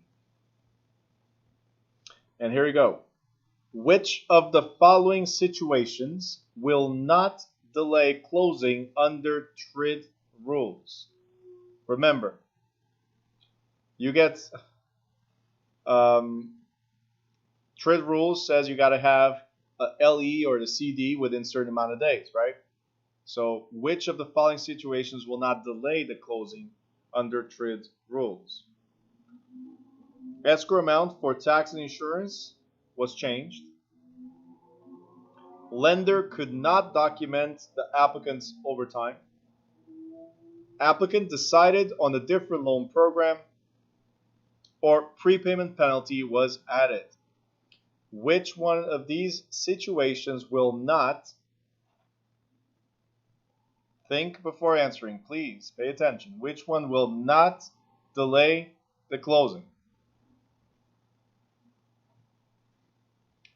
Is it the escrow amount, taxes for insurance?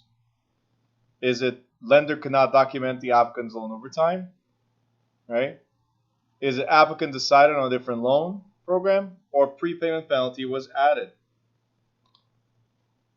By the way, I'm not saying anything is correct or incorrect. All I was saying is think before answering. If you don't know the answer, try to do a process of elimination here.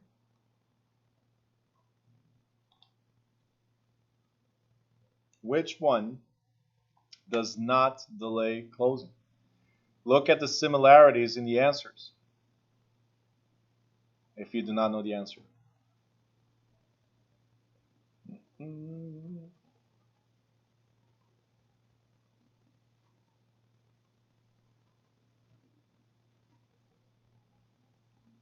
Erica, what happened there?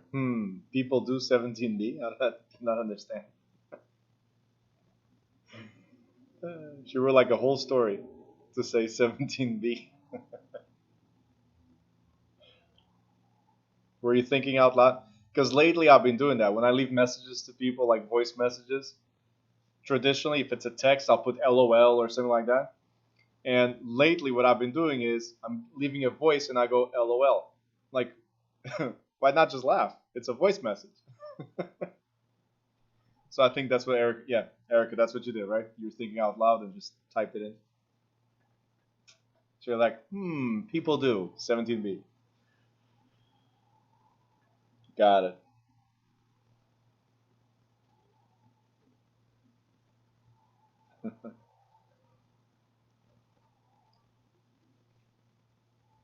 All right, guys. So we got 30 33 of you. Some people decided to go on vacation. We got 33 of you here. Look at the answers. There's 3 answers that are pretty much related to the same thing. But when I was telling you about this in chapter 15 and chapter 21, I told you that what triggers the CD or the LE, what triggers the changes, is anything that affects the loan. So the question is which one will not trigger or delay the closing? Well, let's look at the ones that actually affect the loan or not, right? The lender could not document the applicant's overtime. Let's look at B directly. If I cannot document your overtime, does that affect the loan? It does, because it's your income. If I don't have the right income, if I cannot prove that you make that money, then we need to issue a new CD or a new LE. Okay? If it's right here, applicant decided on a different loan program. For instance, if I go from FHA to VA, doesn't that, or to conventional, doesn't that affect the loan? Don't we have different terms, different fees, different everything? So it triggers a new LE or CD. What about prepayment penalty? First of all, prepayment penalty is illegal in New Jersey. They cannot charge you a prepayment penalty. Let's start with that. But number 2, a prepayment penalty is about the loan again. So these 3 are related to loan. The only one that's not related to the loan and that will never affect the loan is taxes and insurance. Because your loan, the principal and interest is going to be the same and is not affected by taxes and insurance. Does that make sense? So things that do not affect the loan do not delay the closing. You got it? So for those of you that answered B, C, or D, loan, loan, loan. Process of elimination. Okay? Dimitar even does a dance. Loan, loan, loan. Okay, got it. Let's see. Jeff wrote, oh, employee overtime. I thought it was at the time of closing. Well, it doesn't matter. If you cannot document income, so let's not say overtime, let's say income. Okay? If I cannot document income, we're not closing. Remember, at last minute, they can verify your employment, right? So that's it. That's enough. All right, 18. Ready? The Jensens own property that the city wants to use to extend. Sorry, hold on. Maria, 15 and 21. 15 and 21. So the Jensens own property that the city wants to use to extend the airport runway. The Jensens refuse to sell. The city may acquire the property by its rights of A, eminent domain, B, easement, C, accession, or D, recapture. This one was easy, right? If it's city acquiring privately owned property, it's always eminent domain. So this one I'm going to go right through, okay? Very good. Do you have background music? You know I'm talking to you, right? Dimitar is like dancing.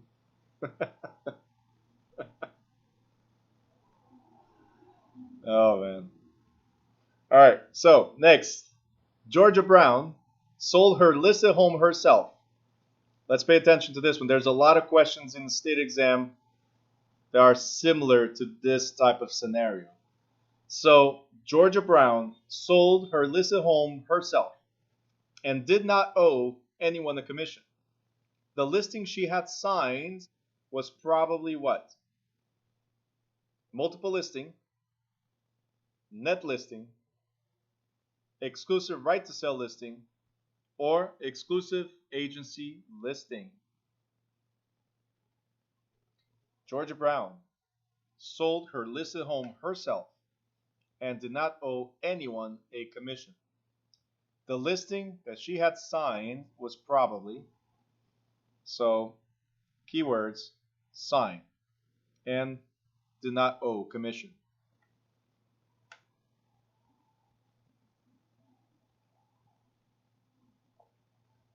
Keywords, signed, and did not owe commission.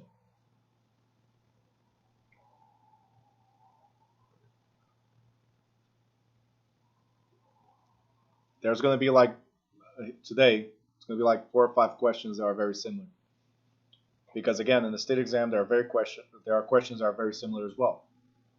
And there's only like 1 or 2 things that differ from one to the other. In this case, there was a signed listing.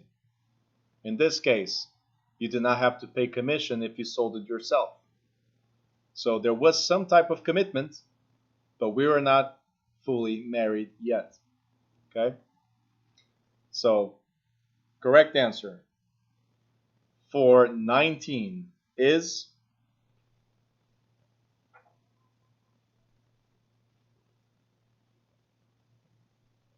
D as in David, exclusive agency listing. It could have been C or D. Out of these 4, it could only be C or D. First of all, net listing is illegal. Second, multiple listing is just Craigslist for realtors. This is where we post the properties for advertisement. So you're down to these 2. This is chapter 10, listings. So you're down to these 2. It's either exclusive right to sell or exclusive agency listing. In both of these, one agency advertises. But in the exclusive right to sell, this does not apply. Where it says that she does not owe commission to anyone, no. In the exclusive right to sell, she would owe commission to the real estate agency, no matter what. Okay? So the correct answer is exclusive agency, because only RE/MAX or only Wirecard or only whoever she agreed to, right, lists the property. But if Georgia sold the property herself to her cousin or to her friend or to co-worker or something, does she have to pay commission? In this one, no. In this one, yes.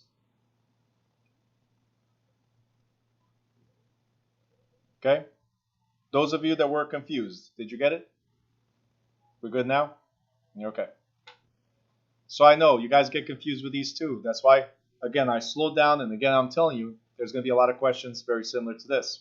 It involves chapter 3, and then involves chapter 10 and 11. So there's a lot of questions, either listings or contracts, and they're all bundled with chapter 3.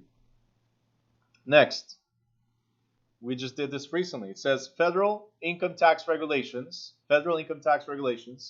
allow homeowners to reduce taxable income by amounts paid for interest and property tax, repairs and maintenance, insurance premiums, or all of the above. Federal income tax regulations allow homeowners to reduce the taxable income. That means to pay less by amounts paid for interest and property tax, repairs and maintenance, insurance and premiums. Keyword: homeowner. Homeowner is different than investor. Homeowner is where you live. The property you own, where you live. There's a difference because investors, they have different set of rules for federal tax deductions.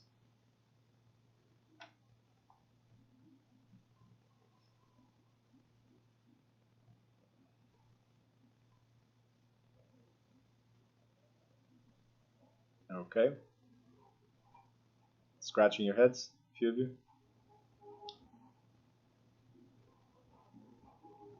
Okay.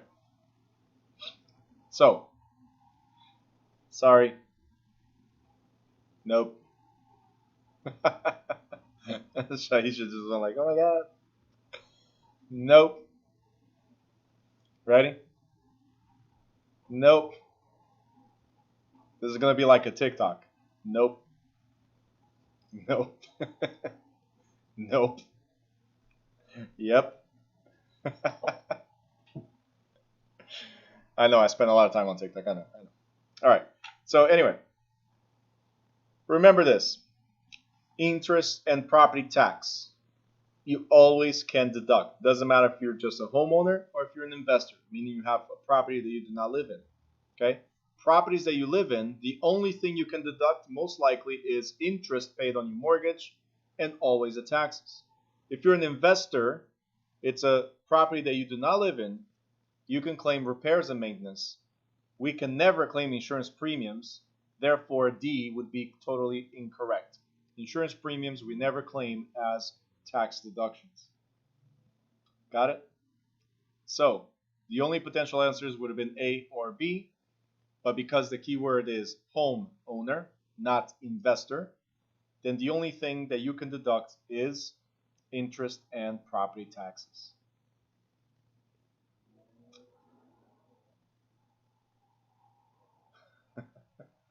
All right, so what chapter? This is chapter 17.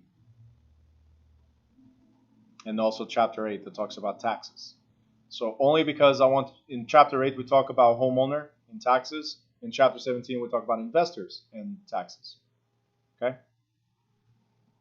Next. 21. It says here, a grantor becomes a lessee. And the grantee becomes the lessor. In a land contract, lease option, sale and leaseback, or wraparound mortgage. A grantor becomes a lessee. Who is the grantor? Who is the grantee? Who is the lessor? And who's the lessee? This should be easy. 21.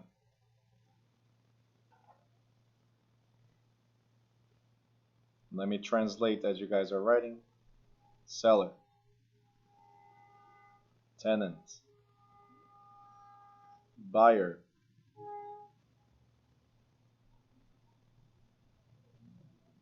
So what they're saying in plain English is that the seller becomes a tenant and the buyer becomes a landlord. So there's a sale and there's a leaseback. Correct answer is C as in Charlie. Okay? 22.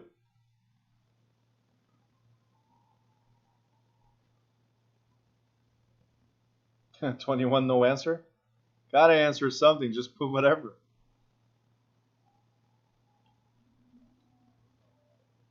Oh, for my record? Okay, got it. Alright, 22.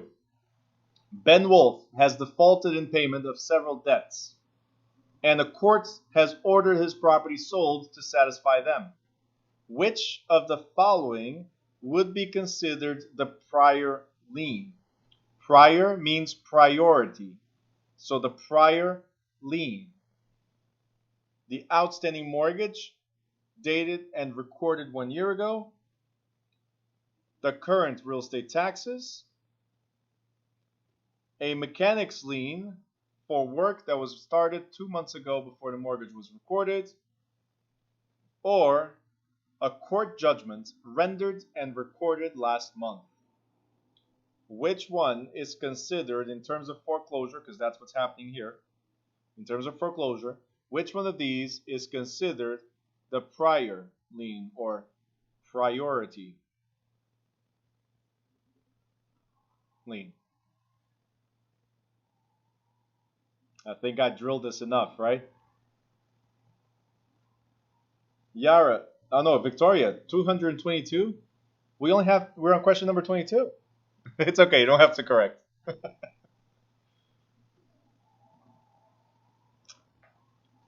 You're way ahead of your game. Don't worry, Tara had like a 1099, so it's okay.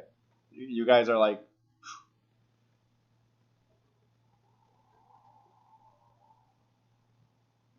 All right, B, B, B, B, B. Anybody wants to give me a different answer? Throw everybody off, right? Okay.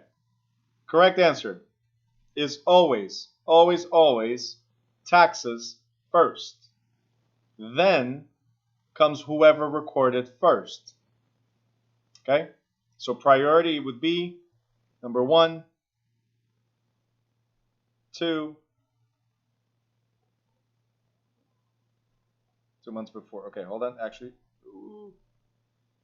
2, 3, 4. Did you guys notice why I put this as number 2? Okay, good. Because it says work that started 2 months before the mortgage was recorded. So that's why this would have priority over the mortgage. These are little things that actually trigger the answers. Now, to address Brian, okay, you put Uncle Sam comes first. Yes, but here we're talking about property taxes. Different, okay? So property taxes are different than income taxes. So I just want to point it out, because if the question had something that said federal taxes, then no, that would be incorrect. We're talking about real estate taxes. Okay, so very, very important. You are right in what you're trying to say, but I just want you to understand that there might be an answer that says federal taxes. And no, it's not. This has priority when it comes to property. Okay? Jeff says class is over because Victoria announced question 222. All right, 23. We only have 1 hour to go, guys. Come on. 23. It says a guarantee that the lender will commit to a certain percentage for the cost of the loan is called, so guarantee percentage for the cost of the loan is called tariff security, requirement for prepayment penalty, balloon payment, or rate lock.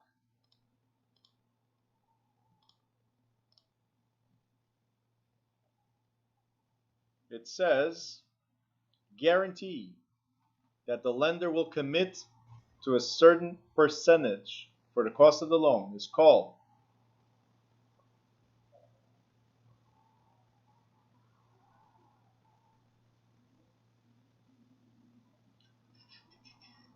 tariff security, requirement for prepayment penalty, balloon payment, or rate lock.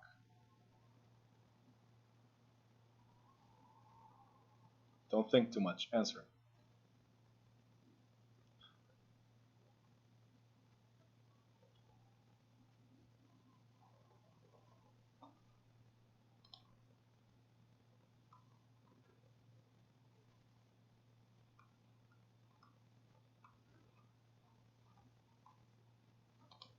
All right.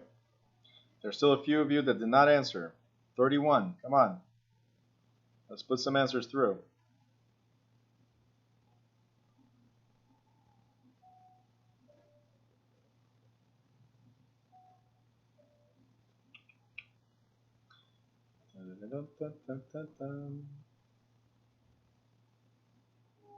Okay. Tidy, put the number there first, please. Thank you. All right, so here's the thing, guys. Very simple. Percentage equals rate. Guarantee or commitment, right, equals lock. So rate lock. Correct answer is D as in David. Very good. 24. What is the function of Fannie Mae? Fannie Mae buys FHA loans. Fannie Mae insures FHA loans. Fannie Mae makes FHA loans. Or Fannie Mae reviews FHA loans. What is the function of Fannie Mae?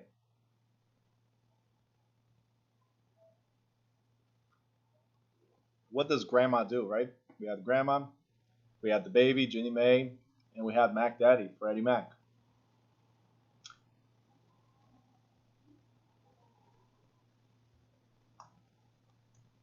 What is the function of Fannie Mae?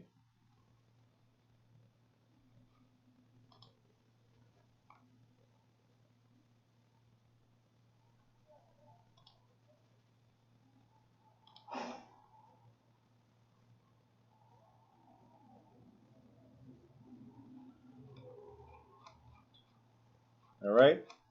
It appears like the majority of you have decided that the correct answer is A. See, Fannie Mae operates in the secondary market and they purchase loans. That's what they do. Okay, very good. 25. Continuing education courses may be taken in classroom only, exclusively over the internet, entirely by mail, or by mail, internet, or classroom. Continuing education courses may be taken in classroom only, exclusively over the internet, entirely by mail, or by mail, internet, or classroom.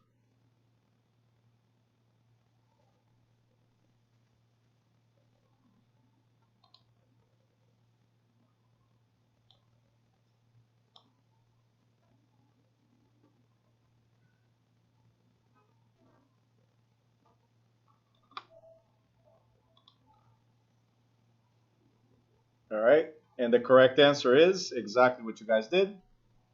D, by mail, internet, or classroom. 26. As agent for a seller, a real estate broker may promise the seller that the seller will accept any offer that meets the terms of the listing contract, solicit the buyer for an offer to purchase, sign an acceptance to a bona fide purchase offer, or refuse to forward a ridiculously low offer. Before you answer, let's read again. As agent for the seller, who do we represent? We represent the seller. So our job is to protect who? The seller.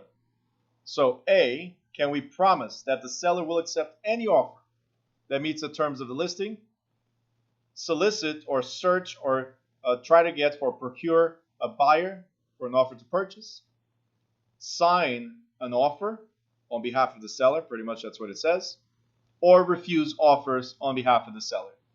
26. What is the correct answer? This one should be easy.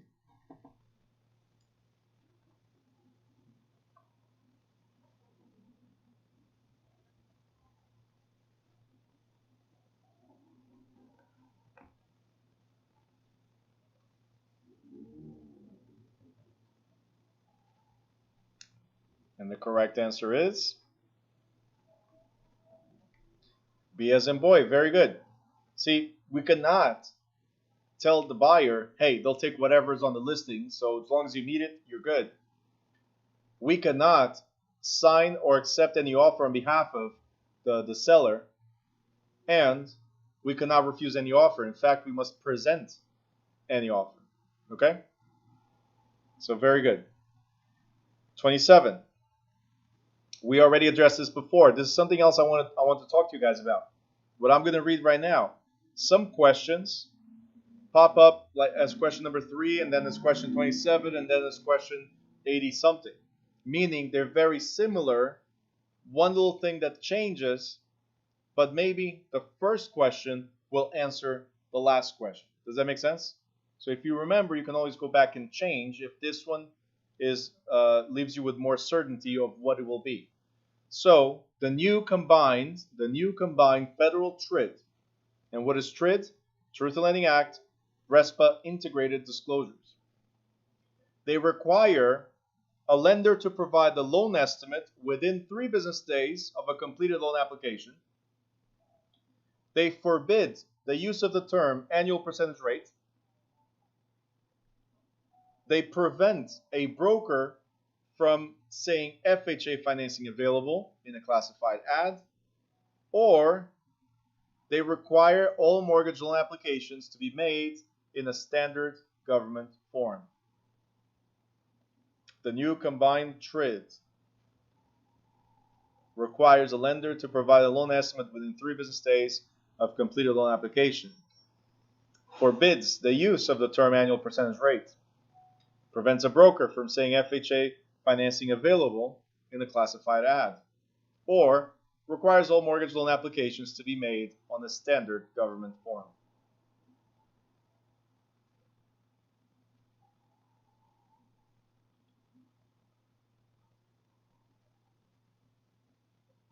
Okay, it appears to be a unanimous decision again.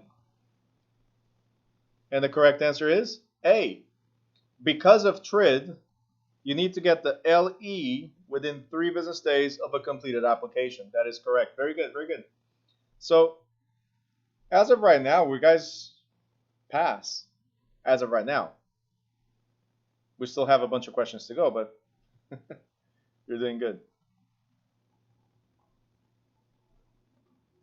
28. Not you. So far, it's okay. And don't worry about it, okay? Today is really just to see where you are and what your mistakes are when you read the question. So if you have any question, you want me to stop and repeat it, let me know. 28. The amount of money that would be paid by a buyer to a seller, both well-informed and neither under duress, meaning nobody's being forced or coerced into buying, right, is the real property's exchange value, market value, appraisal value, or salvage value. If the seller's not being forced to sell, the buyer's not being forced to buy, and the property's been on the market for long enough, what is that considered? This is chapter 16, appraisals. What is that considered?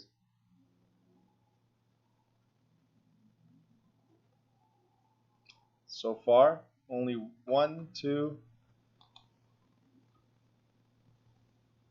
3 correct so far.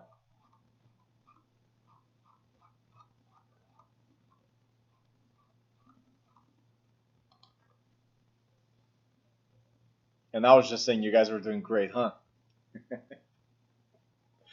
By the way, if you guys don't notice, didn't notice yet, I get to certain points and I do these things. Because I know the question is going to be tough. It's like level 5 type of question. The question before was like a level 2 or level 3, so it was easy. I smile more now. I'm evil, I know. All right.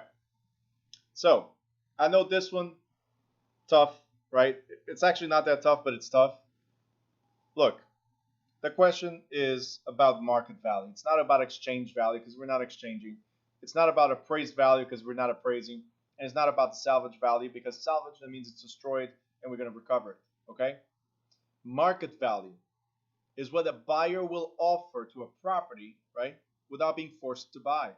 Is what the seller will sell the property for without being forced to sell. And being well informed means we know, how many times did I repeat this? We need to know the conditions of the property. Because if I don't know there's mold, is that the right value to the property? No. All right? So chapter 16, the market value is when a seller is not forced to sell, a buyer is not forced to buy, and the property has had significant exposure on the market. Okay? Market value. That would be the correct answer. Okay? Any questions? So I smile and you guys go sad? What's going on?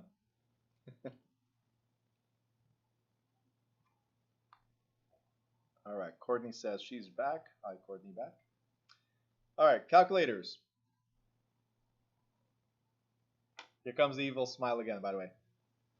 Calculators, math. So, right here, so property is listed for $160,000 and sells for $150,000 in a town that assesses at sales price. So, the tax rate is $1.93 per every $100. How much is the tax bill? Okay, I'm going to help you out real quick. The taxes are based on sales price, listed price, or assessed price. They're based on assessed. But they reassess at sales price. How much is the sales price? It's $150. So let me take out $160. All right? So go ahead. From now on, it's on you. The number you need is 150, and then the tax rate 193 per 100.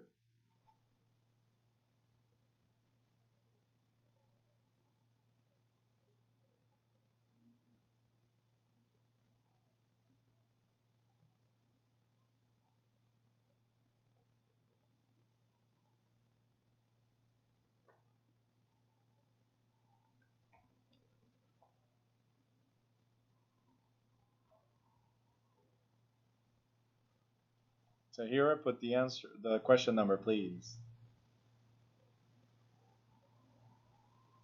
I know what it is. You don't have to do it now. I'm just letting you know. Always put it.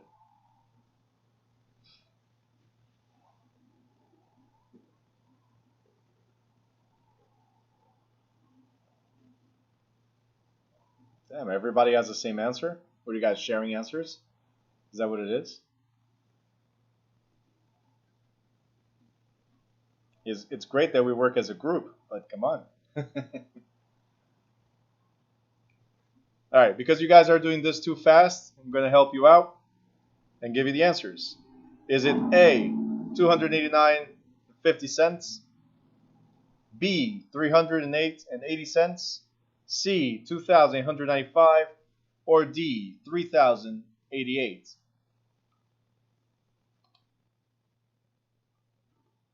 Correct answer is 29 Charlie. Yes, Tamari. C as in Charlie. 2,895. Very good, guys. Okay, you see how taking just the essential of the question helps? Okay. 30. It's like you guys are not afraid of math anymore.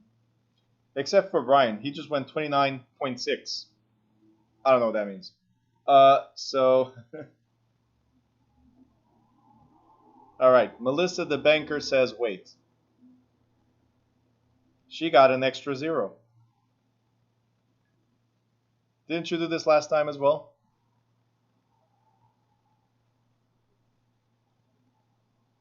Yep. Okay. So how'd you get an extra 0? You divided by what? You multiplied by what? Tell me your calculations here in the chat real quick.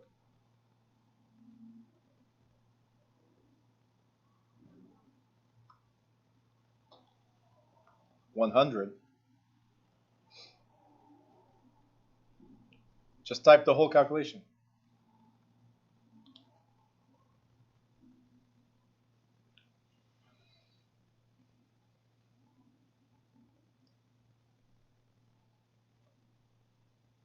Scroll up.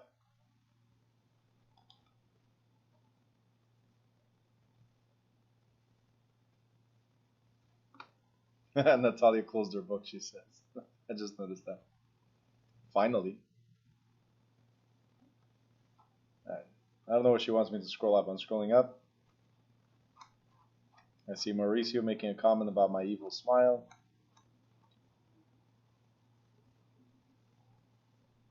And that's it.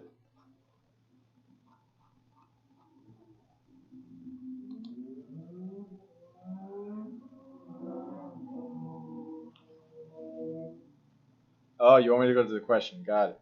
So, here. Okay. Instead of multiplying by 100, which is incorrect, okay, I want you to take the dollar sign out, add the percent. Okay? That's all you have to do. And then it's 150,000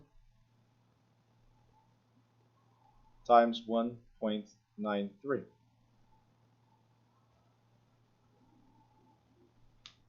That's it.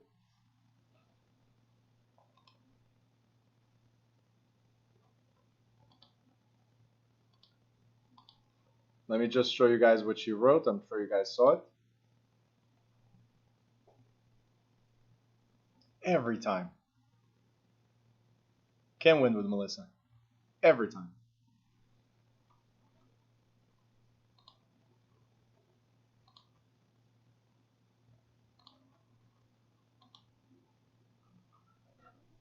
And yes, Mauricio, evil smile. I know. I like roasting people. And Melissa's so easy to get roasted. And she laughs about it. That's the worst part. All right. 30. Let's go.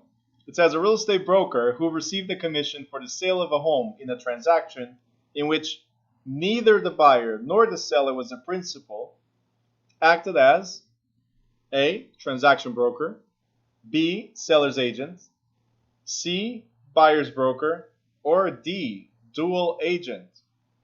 The real estate broker who received commission from the sale in a transaction in which neither the buyer nor the seller was a principal acted as.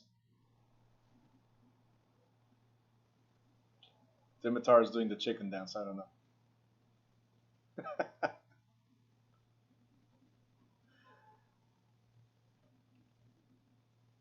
You need to move. Me too. All right. So 30A. 30A. Everybody's on point with this one. Correct answer is A as an apple. If I don't represent the seller and neither represent the buyer, then I represent the transaction. I am a transaction broker. Okay? Very good. 31. Which of the following is not essential to an enforceable real estate sales contract? Which one is not an essential to an enforceable real estate sales contract? A. Earnest money, B. Writing, C. Offer and acceptance, or D. Consideration. Which one of the following is not essential to an enforceable real estate sales contract?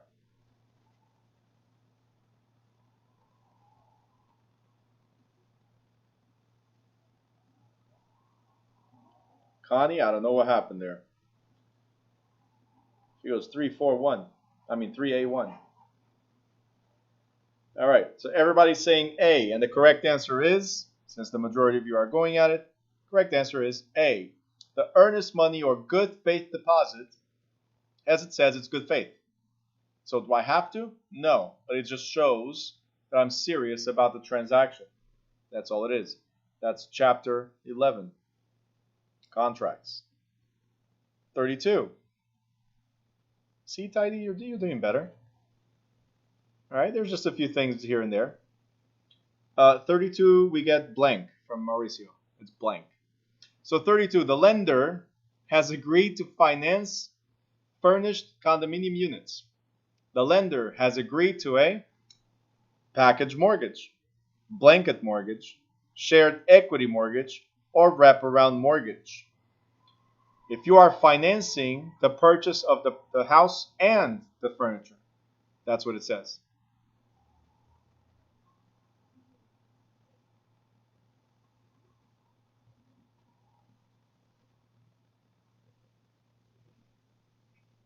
Okay?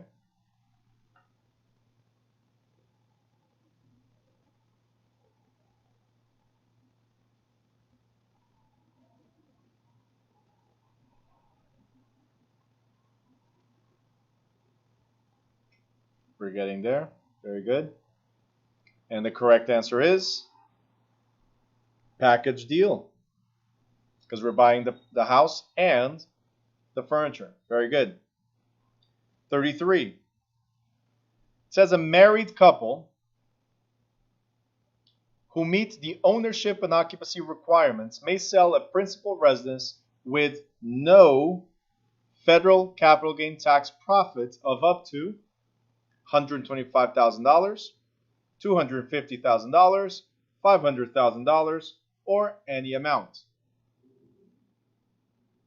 Again, do you see how I point out a few things?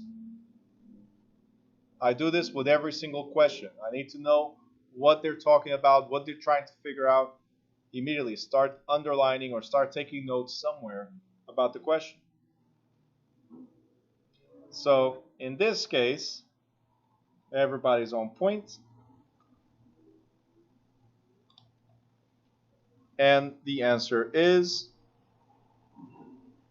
500,000. Brian wrote BC. Listen, you told me that your tablet does not recognize your handwriting. So either get better handwriting, better penmanship, as I'm trying as well, or go to a keyboard. Because BC is not an answer.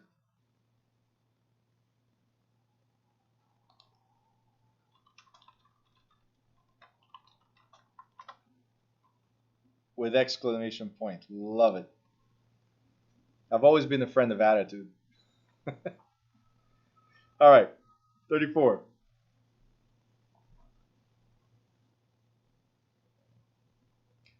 The amount of commission due to a salesperson is determined by agreement between the broker and the seller, agreement between the broker and salesperson, the local association of realtors, or the state law. Commission that's due to the salesperson is determined by whom? Read the question. Commission due to the salesperson. Commission due to the salesperson is determined by whom? The broker and the seller, the broker and the salesperson, the realtors, National Association of Realtors or Local Association of Realtors, or state law.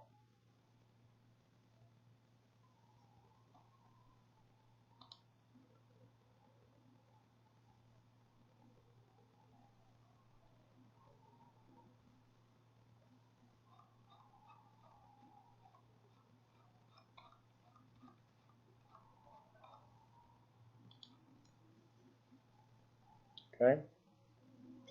Tidy just went back. Give me question 24. Tidy, we're on question 34.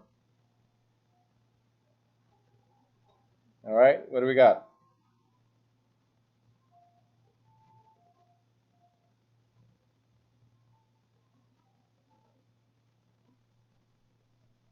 There's a few missing.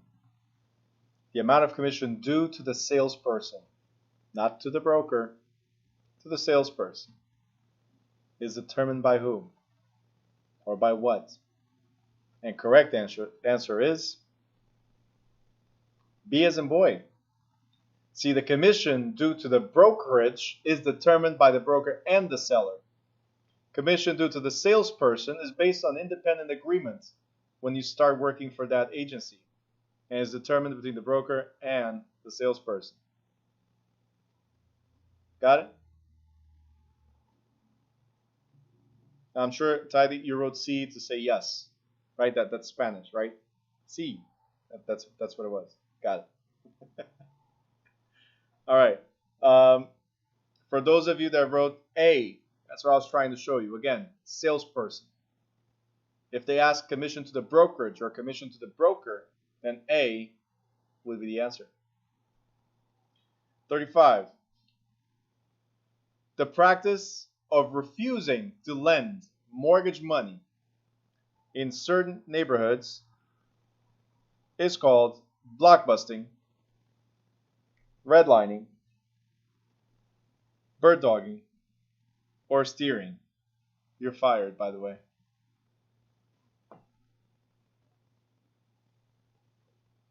The practice of refusing to lend money in certain neighborhoods is called. He just wrote bravo. Okay.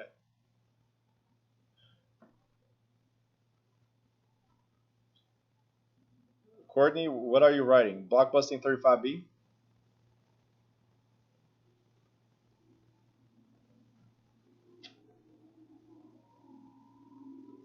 All right.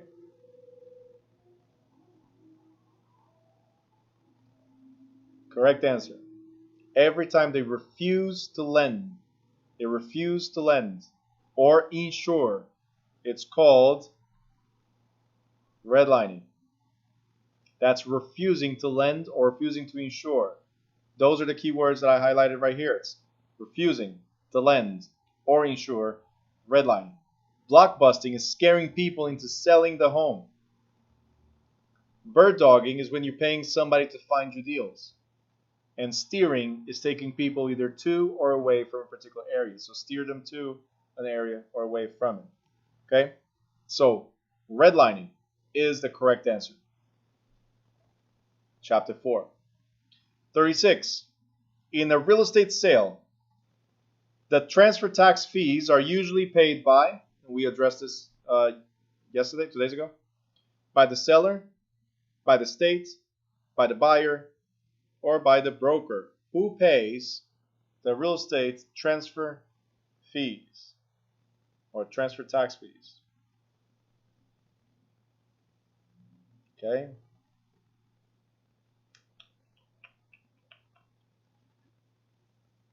Somebody just wrote B. State? The state doesn't pay anything. Whoever wrote B, you have a chance to correct it. Okay? Mauricio, don't yell, man.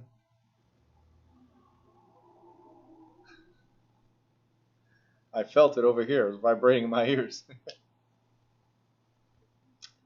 Connie, put the question number in front of it. Thank you. Wow, I'm getting half and half. So everybody's ignoring broker and states. I only have one, so it's okay. So we're between the seller and the buyer. Who pays the transfer tax fees?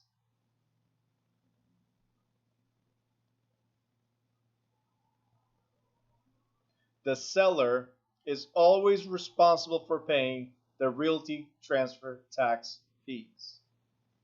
Okay? And after this one, Mauricio leaves. He's like, I'm done.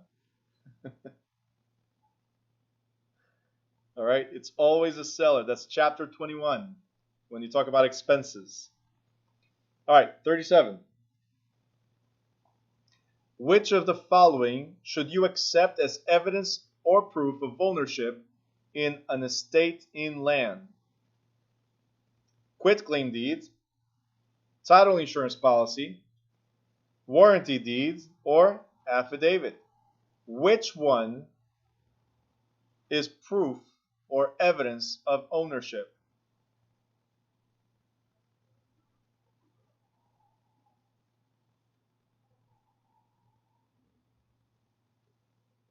Two of these only prove that transfer has occurred. One of these has no effect on the question, and one is correct. Two of these only prove that transfer has occurred. So I'm trying to give you a chance to maybe correct it.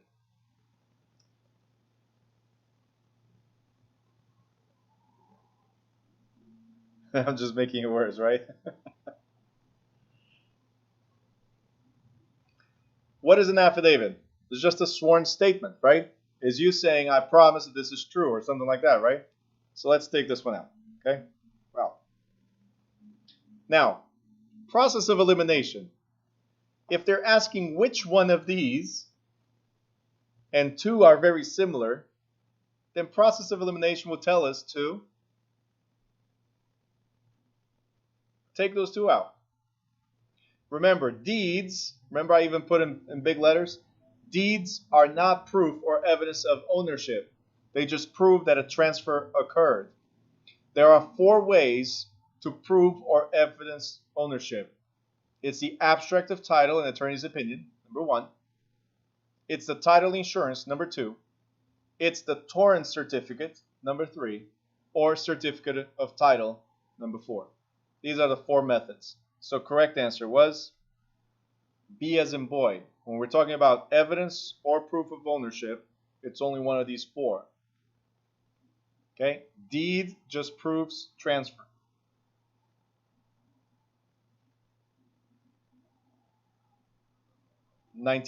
Chapter 19. Now, 38.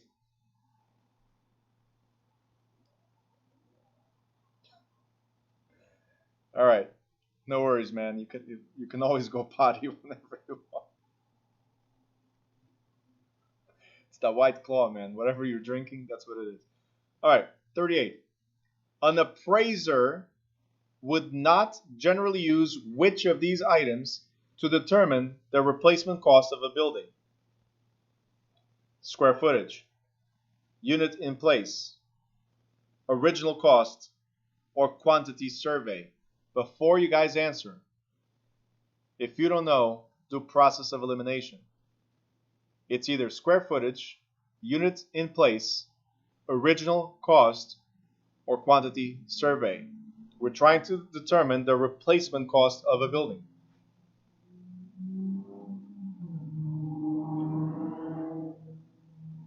Next time, Mauricio.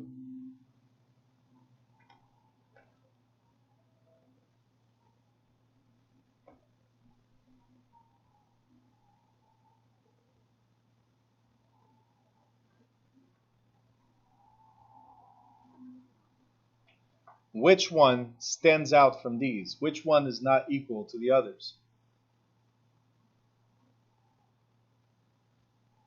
And the correct answer is the original cost. In fact, guys, we can never, ever, ever consider the original cost for appraisals. Ever. We can use it to determine the capital gains, but we cannot use it for appraisals. Something that you guys need to understand also as a realtor. Buyers will tell you, oh, but I saw that they only paid $20,000 for this property. Why are they selling for $500,000? And then they use that as a negotiation point. Well, maybe I put $400,000 into the property to be able to sell for $500,000. So that's $420,000. So yes, I want my $80,000 profit. Does that make sense?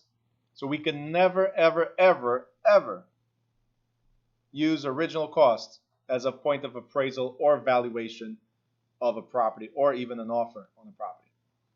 You know how much I paid for it, you just don't know how much money I put in. Okay? You guys got it? 39. Which of the following hazards requires a federal disclosure form in a residential purchase? This one should be easy. Radon, lead-based paint, formaldehyde, or asbestos. Which one of these requires a form and a pamphlet in the residential purchase?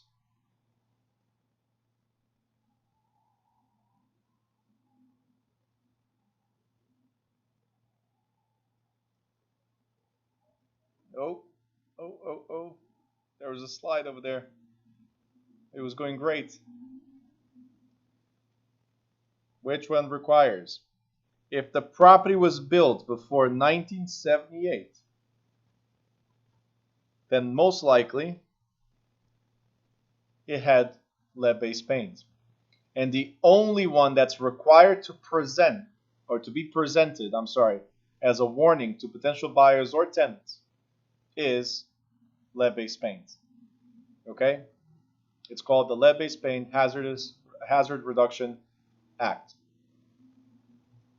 Correct answer is B as in boy, lead-based paint. Asbestos does not have to be disclosed in a form. If during the inspection they find asbestos, then the inspector will tell you, hey, we need to potentially either seal it or fix it, like replace it or something, right? Or remove it. But the form that's required to be presented is because every house, almost every house before 1978 was painted with lead-based paint. That is Chapter 9. 40. Frank rents an apartment under a 2-year written lease. So he has a 2-year written lease. After 1 year of being there, the building is sold. Which statement is true? The sale has no effect on Frank's tenancy. Frank must renegotiate with a new owner. Frank must leave after 60 days notice by the owner. Or the new owner is free to increase the rent immediately.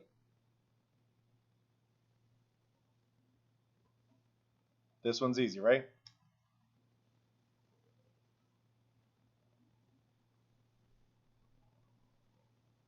Yep, very good. Correct answer is A. Brian, I know it's your computer, your tablet that doesn't recognize your handwriting. That's what it was. I know that's what it was. Sometimes my A's look like B's, so, right?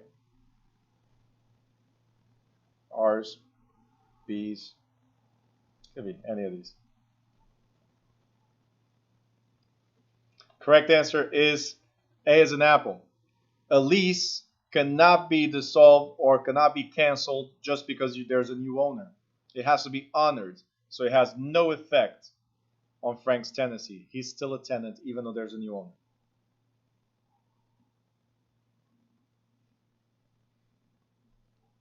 I love when people admit their mistakes. Thanks. Calculators.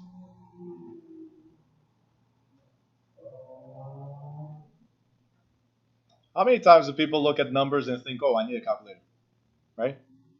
So this one doesn't need a calculator. I was just messing with you. Now, in 1977, a family purchased their house and lot for $53,000. They made no major improvements, and they sold it for $224,550. How much do they owe on the gain? Now, I know you're looking at the year, but this is what you should look at. It's their primary residence, right? It's their house. They bought it for $53,000, sold it for $224,000. How much do they owe on their gain? A, nothing. B, nothing if they purchase another home within 24 months. C, 15%. Or D, 20%. Guys, don't answer until I'm done, because you never know. There could be a better answer. Look, there's two similar ones, so you never know. There might be a better answer.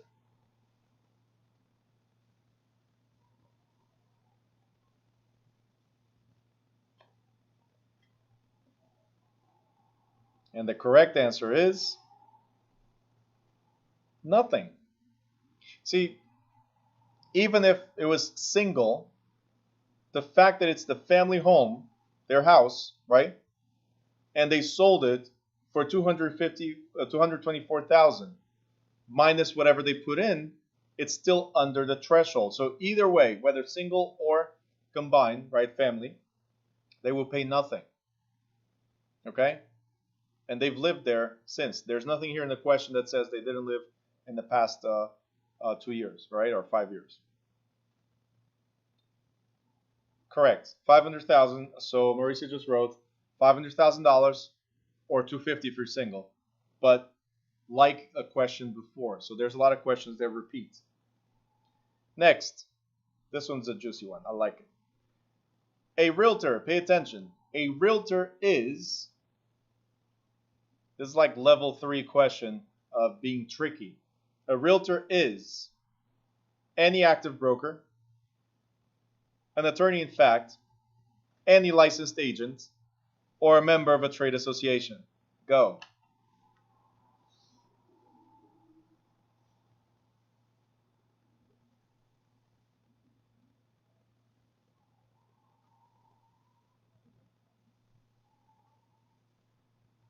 Dimitar says, I will say D. Like, it's not easy just to write D. It's like, I will say. Okay. Say it later then. All right. Somebody just fell into the trap. Somebody just fell into the trap of the question.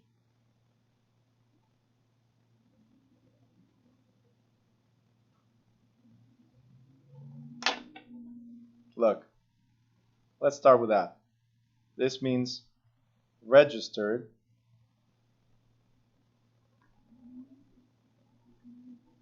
trade mark. So let's start with that. Evil laugh. Yep. You could do it for me, Mauricio. All right. So trade. Therefore, trade. Because you have to be part of the National Association of Realtors. So, whoever answered C, any licensed agent, as a lot of people do. Today, it actually wasn't that bad, but usually people fall into this trap. It's not any licensed agent, it's not any active broker, because you have to belong to the trade association. You have to be part of the National Association of Realtors. Okay? Mwahaha. That was my version of the evil laugh right now. All right. 43. A broker received 2 offers at once. One through a salesperson in his office and one from a competitor. The broker should submit the salesperson's offer first because he's the lister, submit both the offers at the same time, submit the competitors first as a matter of courtesy, or reject both offers and tell the seller to try for a higher price. The broker received two offers at once, one through a salesperson in the office and one from a competitor. The broker should submit the salesperson's first because it's in-house, submit both at the same time, submit the competitor's one as courtesy, or reject offers and tell the seller to go for a higher price.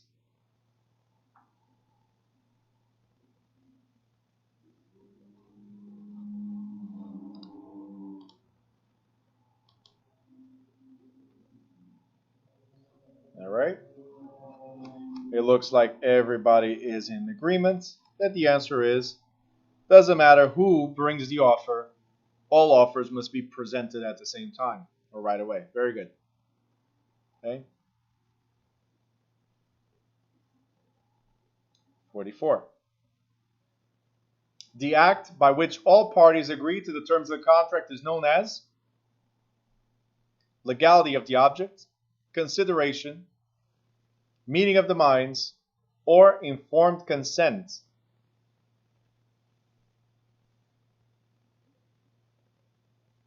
These are easy questions, right? Tahira just wrote 44 and that's all you get from me. Oh, you put it after. Okay.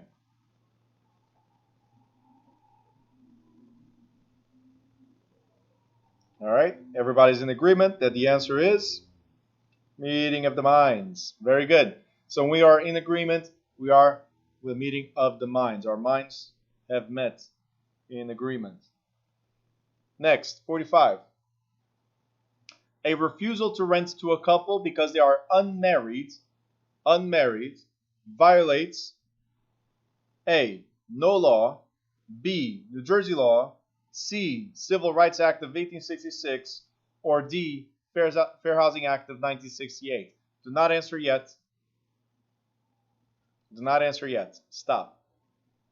Let me save you. I got two wrong already, so let me save you.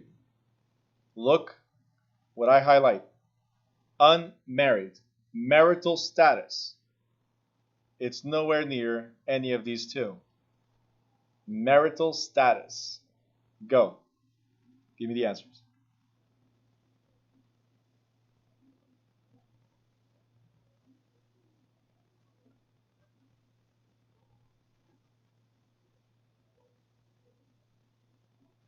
Remember, 1866, it's race and color. 1968 added religion and national origin. That's it. Does not talk about being married or unmarried. In fact, no federal law talks about marital status or gender or affectional or anything like that.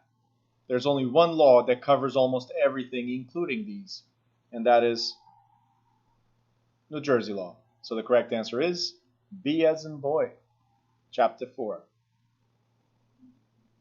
Okay. 46.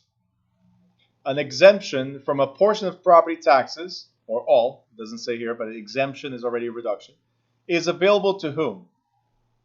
Qualified veterans, qualified senior citizens, qualified nonprofit organizations, or all of the above. This one should be easy. Exemption. Who qualifies? Which one of these qualifies for exemptions or reductions in the property tax? Jonathan, I'm sure. Jonathan just wrote F. Dimitar almost said A.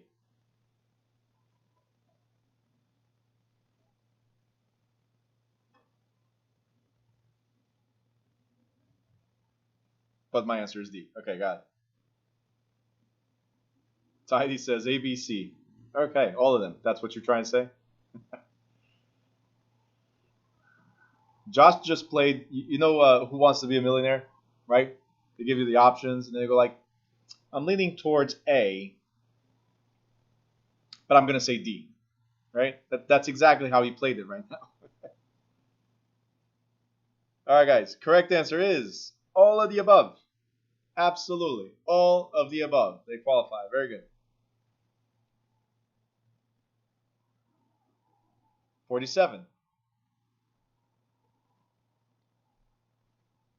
Those who are entitled to inspect all documents recorded in the county clerk's office include, okay, recorded in the county clerk's office include bank employees, private individuals, tax assessors, or all of the above. Who can go check records at the county clerk's office? Should be easy as well.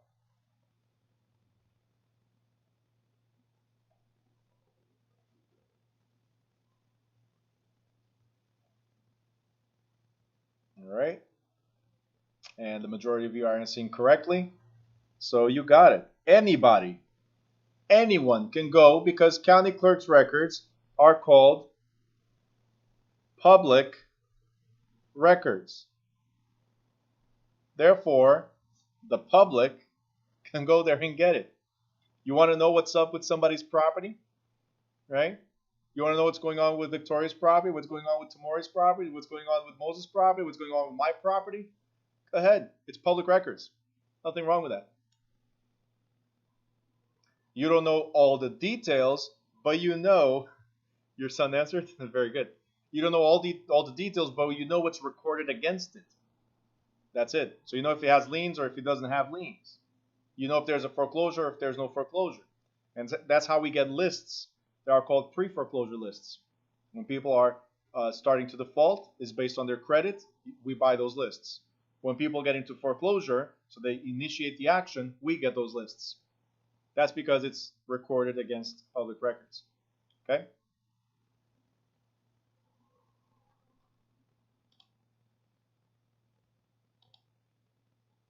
All right. And I'm sorry if I put some of you on the spot. It was just for the example. 48. Right here. There's a question that's similar to this in the state. It says the seller lists a home for $400,000 and listing broker tells a prospective buyer to submit a low offer because the seller is desperate. Now, the buyer offers $320,000, which is less than the $400,000, and the seller accepted it. In this instance, the broker violated the agency relationship. The broker did not act improperly because no one was hurt. The action was proper because it obtained a quick offer, or the broker was properly looking out for the buyer's interests. So, what happened here? The seller listed for $400,000. The broker, the realtor, said to the buyer, hey, anything, because they're desperate. They still got to sell. It was a quick sale. Nobody got affected, right? Except they did. See, as a seller's agent, you're a fiduciary, remember? Therefore, you're entrusted with money and property of others. So if the seller could have made $400,000, but you forced them to make $320,000, then you violated the agency relationship. Okay? Very good to everybody. Tahira, for the lack of number of times that you didn't put the question number, you decided to now put 4848. Hey, I mean, I'll take it. All right, 49. Let's see if we can get halfway at least. So, when real property is sold at a foreclosure sale and not enough money is realized to pay the mortgage, the lender may, so there was a foreclosure, you did not pay everything, and there's not enough money. So whatever is sold for did not bring enough money. The lender may seek a deficiency judgment, foreclose on other real estate that's owned in the county, file a garnishment of the borrower's wages, or ask the court to seize the borrower's bank accounts. There was a foreclosure but not enough money to cover the debt. What can the lender do?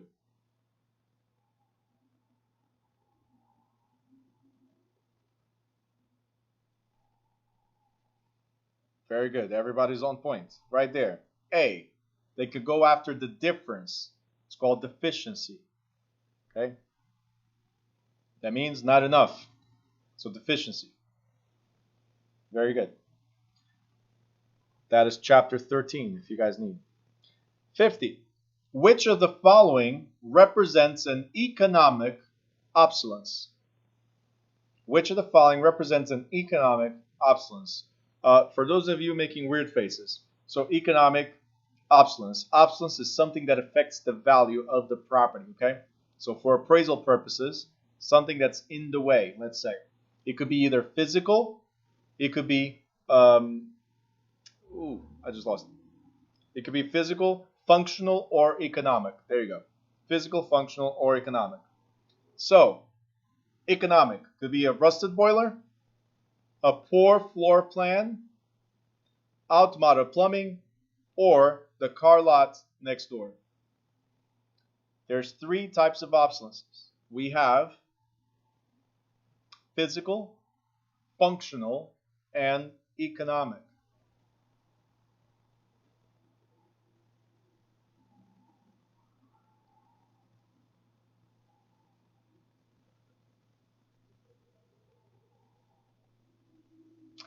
Maybe.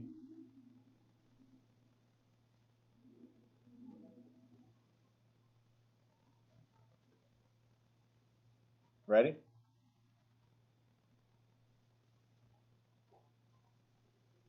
I don't know, honestly. Okay, love it. Let me do this.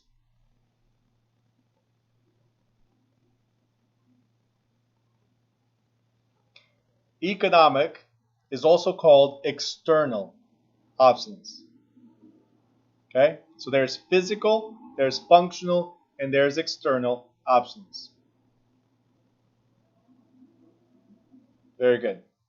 Correct answer is D as in David. Okay? These 2, functional. This one, physical. You got it? Okay. That's chapter 16. 51. The law that requires most real estate contracts to be in writing is known as the statute of dissent, estoppel, frauds, or limitations. The law that requires most real estate contracts to be in writing is known as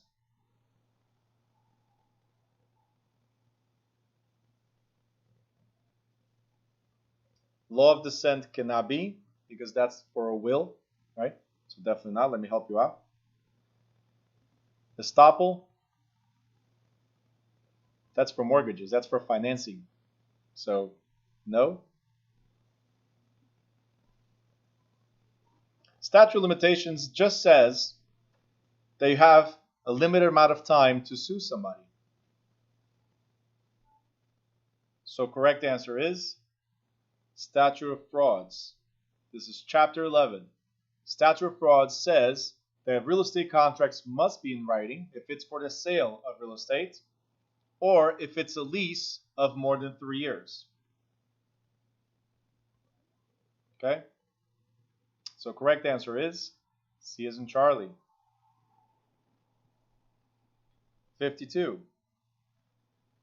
Bart O'Malley is a licensed salesperson who completed a difficult transaction. Bart may accept a bonus, so extra money or tips, right, from a grateful seller, the buyer, his own broker, or any of the above. Who can give money to Bart O'Malley, the salesperson? You guys had this one wrong, right? Only the broker can pay a salesperson. So the seller can give extra money to the brokerage because all your payments, salespeople, we can ask for it, but all your payments must go through your broker. Okay? All right? Just a few more, we're almost done. I'm going to skip 53 for now. It's a math question. I'm going to go to 54. So, from which of the following does one obtain an FHA loan? So, who gives you the FHA loan? The Federal Housing Authority, Federal Home Loan Board, a local FHA lender, or the Farmers Home Agency? Which one of these gives you the FHA loan?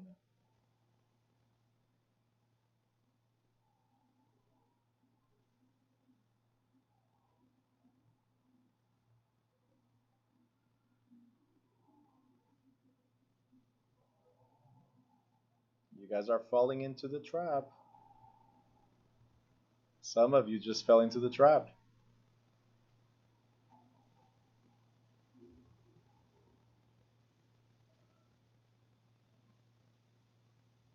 Wow, some of you are just like, whatever. You're just like putting something. Very good. You're learning the way it goes. Got it. All right. So remember this. Except for the NJ, HMFA, or for the RECD, right? So except for these grants, which are for low moderate income or for rural economic development, all loans come from a local lender. So VA loans come from a local lender. FHA loans come from an FHA lender. Conventional loans come from just a local lender. Now, FHA loan means it's insured by FHA. VA loan means it's guaranteed by the VA. But a local lender lends to you based on FHA guidelines. Okay? That is chapter 14. 55, and this will be the last one for today. A broker may not act for both the buyer and seller without notifying both that this fact after the sale is closed, having both sign a sales contract, having exclusive agreements signed by each, or obtaining prior written consent of both parties. A broker may not act for both seller, buyer without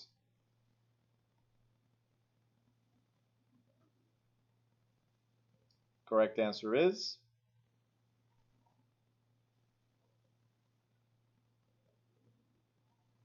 very good. D. Written consent from all parties. Very good. All right. Now, let me just show you something real quick. This one. A lot of people in the past have answered this one. The thing that triggers this one is this. After the sale. Do you think we should tell them after the sale? No. So I'm just giving you a heads up. Sometimes it's something as simple as that screws up everything. All right? All right, guys. So here's the thing. Today we had math, and that took a little bit longer. I also explained the rules, right? So that took a little bit longer. Tomorrow, we already know the rules. This is the game.